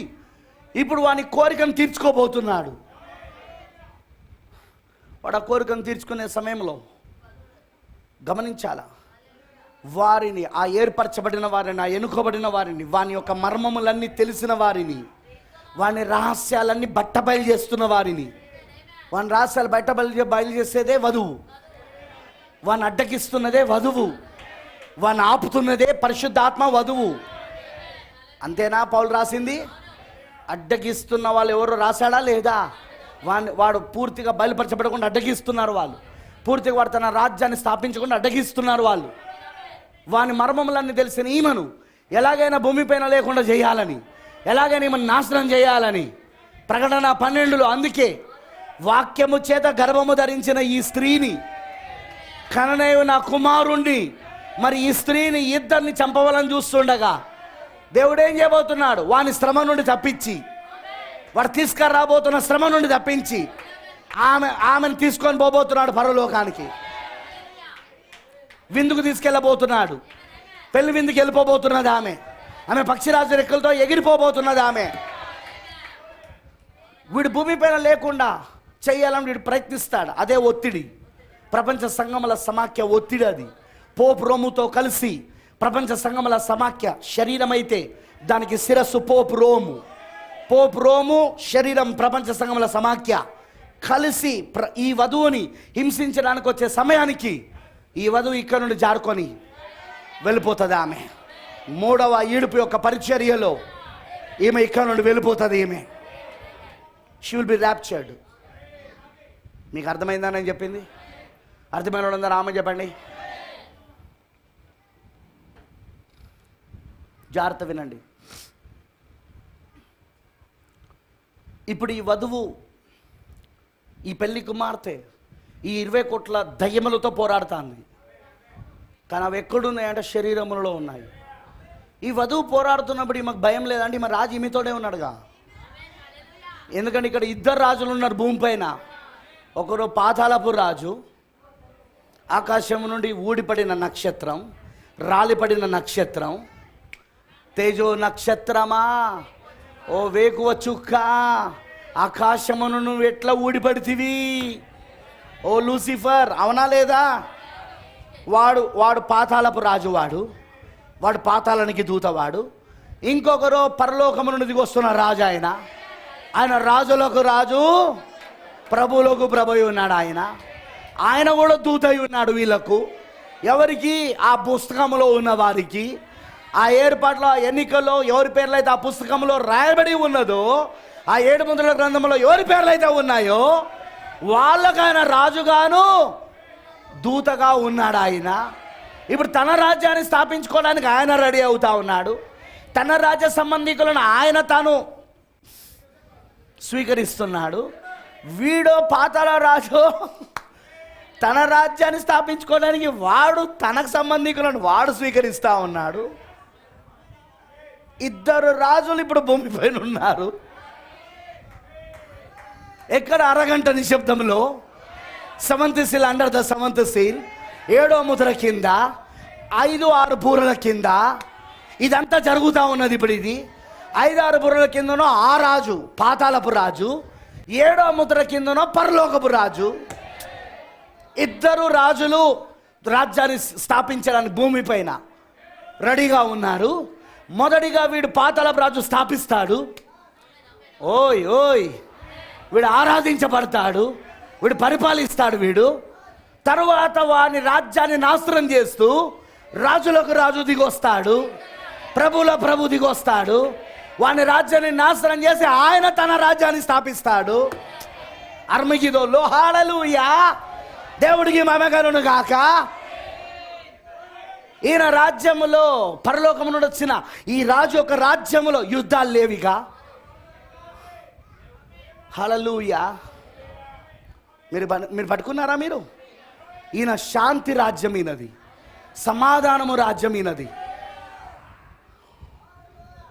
మనము ఈయన రాజ్యానికి సంబంధించిన వ్యక్తులం. మనం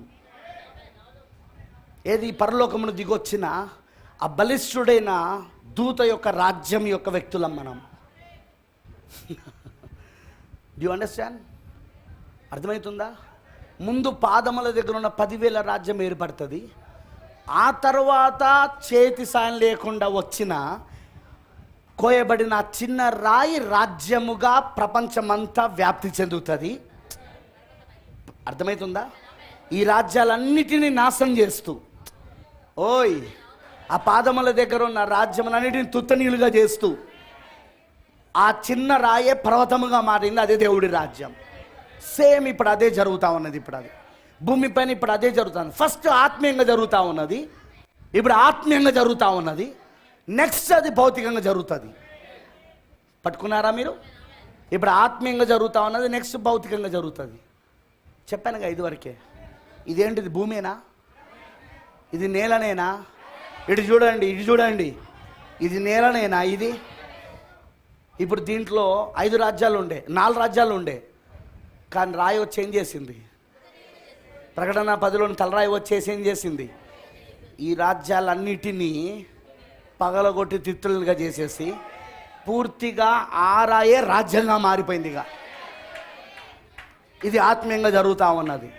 నెక్స్ట్ జరగబోయేది ఏంటిదిగా? భౌతికంగా. You catch it? మీరు పట్టుకున్నారా? పాదముల దగ్గర ఉన్న రాజ్యం అదే ఆ 10,000 రాజ్యం. కొంత ఇనుము కొంత మట్టి రాజ్యం. ముందు అది స్థాపించబడాలి. 3.5 సంవత్సరాలు అది పరిపాలించాలి. కానీ తర్వాత అది నాశనం కావాలి. దేవుడు రాజ్యం స్థాపించబడాలి. ఇదంతా ఎక్కడ జరుగుతుందంటే seventh seal, under the seventh seal, 7వ ముద్ర కింద హాఫ్ అన్ అవర్ సైలెన్స్లో, ఆ అరగంట నిశ్శబ్దంలో ఇదంతా జరుగుతూ ఉంది. అర్థమైందా? చూడండి, బైబిల్ అంటుంది, వాడు తన రాజ్యాన్ని, ఆ మర్మమైన బబులోను, ఆ యెజబేలు, ఆ మహావేశ్య తన రాజ్యాన్ని స్థాపించడానికి భూరాజులు దాంతో వ్యభిచరించారు. దాని వ్యభిచారపు మత్తులో తూలెడుతున్నారు. రైట్? అవునా? అంతా భూలోక రాజులందరూ 1 గంటకు వారి యొక్క రాజ్యాధికారం అంతా దానికి ఇచ్చేశారు. దాని పడకలోకి వెళ్ళిపోయారు. స్పిరిచువల్గా మాట్లాడుతున్నాను నేను. దాని పడకలోకి వెళ్ళిపోయారు. దాంతో రాజ్యాలన్నీ కూడా, మతాలన్నీ కూడా, రాజకీయాలు, మతాలు మొత్తం దాని పడకలోకి వెళ్ళిపోయారు. దాంతో సుఖభోగాలు అనుభవిద్దామని, దాంతో ధనవంతులు అవుదామని. రైట్? వింటున్నారా? అది సుఖభోగాలు అనుభవించడానికి వెళ్ళిపోయారు. కానీ దాని యొక్క మంచంలోకి వెళ్ళినాక అది వాళ్ళకి తెలుస్తుంది, అమ్మో ఇది వేరే రకంగా ఉన్నదని. ముఖ్యంగా ఆ 10 రాజ్యాలు గుర్తున్నాయి కదా మీకు? ఆ 10 రాజ్యాలు 1 గడియ కొరకు, 1 గంట కొరకు ఏమిస్తారు? వారి యొక్క అధికారం ఇస్తారు. దాని మంచంలోకి వెళ్ళిపోతారు. దాంతో వ్యభిచరిస్తారు 1 గంటకు. అవునా కాదా? కానీ దానికి అర్థమైపోతుంది. అందుకే వాళ్ళు వచ్చి దాన్ని నాశనం చేస్తారు బాంబుల ద్వారా. దానితోనే పడకలో పడుకొని పడక సుఖం అనుభవించిన అదే దాన్నే ఇప్పుడు మళ్ళీ వీళ్ళు నాశనం చేస్తారు. దాన్ని వాడుకోవాల్సినంతగా వాడుకొని నాశనం చేసేస్తారు. అదనుకుంటుంది నేను నా రాజ్యాన్ని స్థాపించడానికి వీళ్ళని వాడుకుంటానని అనుకుంటుంది. వీళ్ళు అనుకుంటారు మేము మా అధికారం కోసం దీన్ని వాడుకుంటామని వీళ్ళు అనుకుంటారు. ఇంతకు వెనకాల ఉన్న మేధస్సు ఏంటంటే ఇద్దరిని వాడుకుంటున్నది దేవుడు.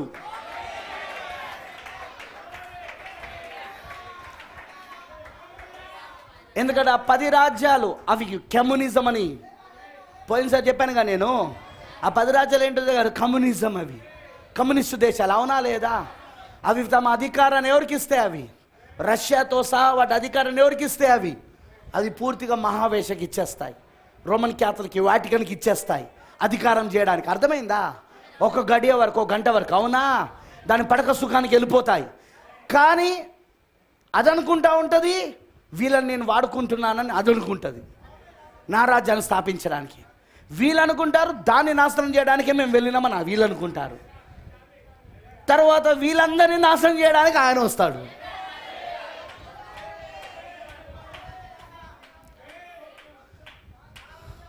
ముద్రలు విప్పబడడం వలన మనకి మర్మం అంతా అర్థమైపోయింది.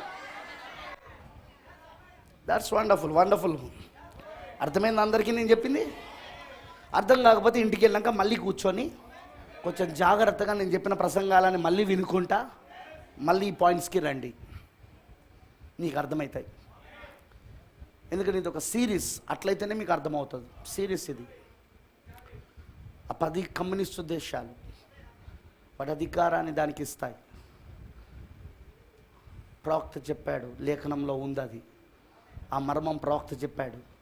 ఒక గడియ కొరకు, ఒక గంట కొరకు అది తన రాజ్యాన్ని స్థాపిస్తుంది. కానీ దాని పడక సుఖం అనుభవించిన తర్వాత దాన్ని నాశనం చేయడానికి వీళ్ళే వ్యతిరేకంగా లేస్తారు. ఎవరు? రష్యా, చైనా, ఇంకా తదితరమైన దేశాలు ఏవైతే ఉన్నాయో అవన్నీ కూడా కమ్యూనిస్ట్ దేశాలు ఏకమై అటు వాటికన్ పైన, అవునా, అటు అమెరికా పైన అణుబాంబులు కుమ్మరిస్తాయి, నాశనం చేస్తాయి ఆ దేశాలను, అవునా?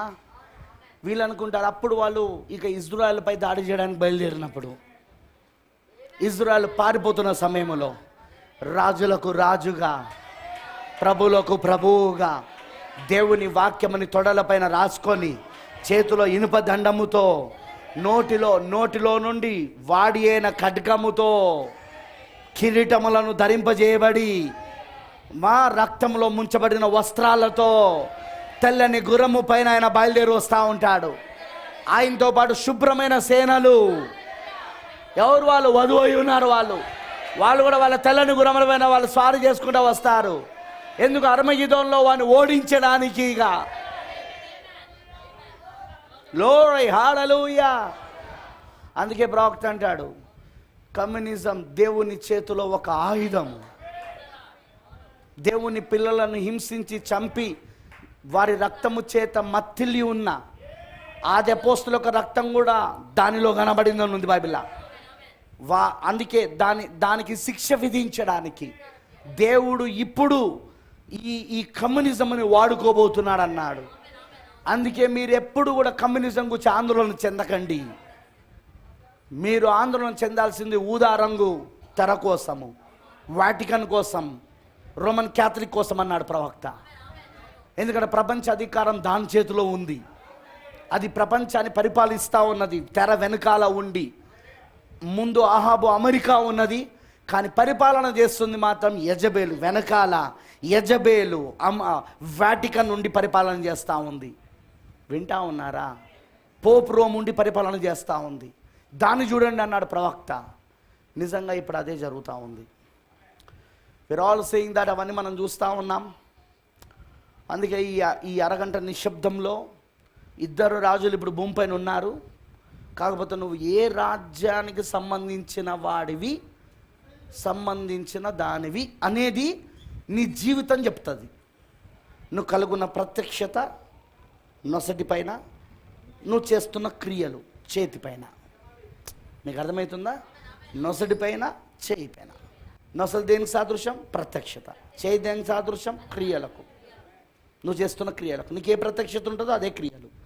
సో అది చూపిస్తూ ఉంటుంది నువ్వు ఏ రాజ్యానికి సంబంధించిన వాడివి, ఏ రాజ్యానికి సంబంధించిన. ఎందుకంటే 2 రాజులు తమ రాజ్యాన్ని స్థాపిస్తున్నారు భూమిపైన. మొదటిగా వాడు పాతాళపు రాజు స్థాపిస్తాడు, కానీ అది తాత్కాలికమే, కొద్ది కాలమే. ఆ సమయంలోనే వధువు వెళ్ళిపోతుంది ఆమె.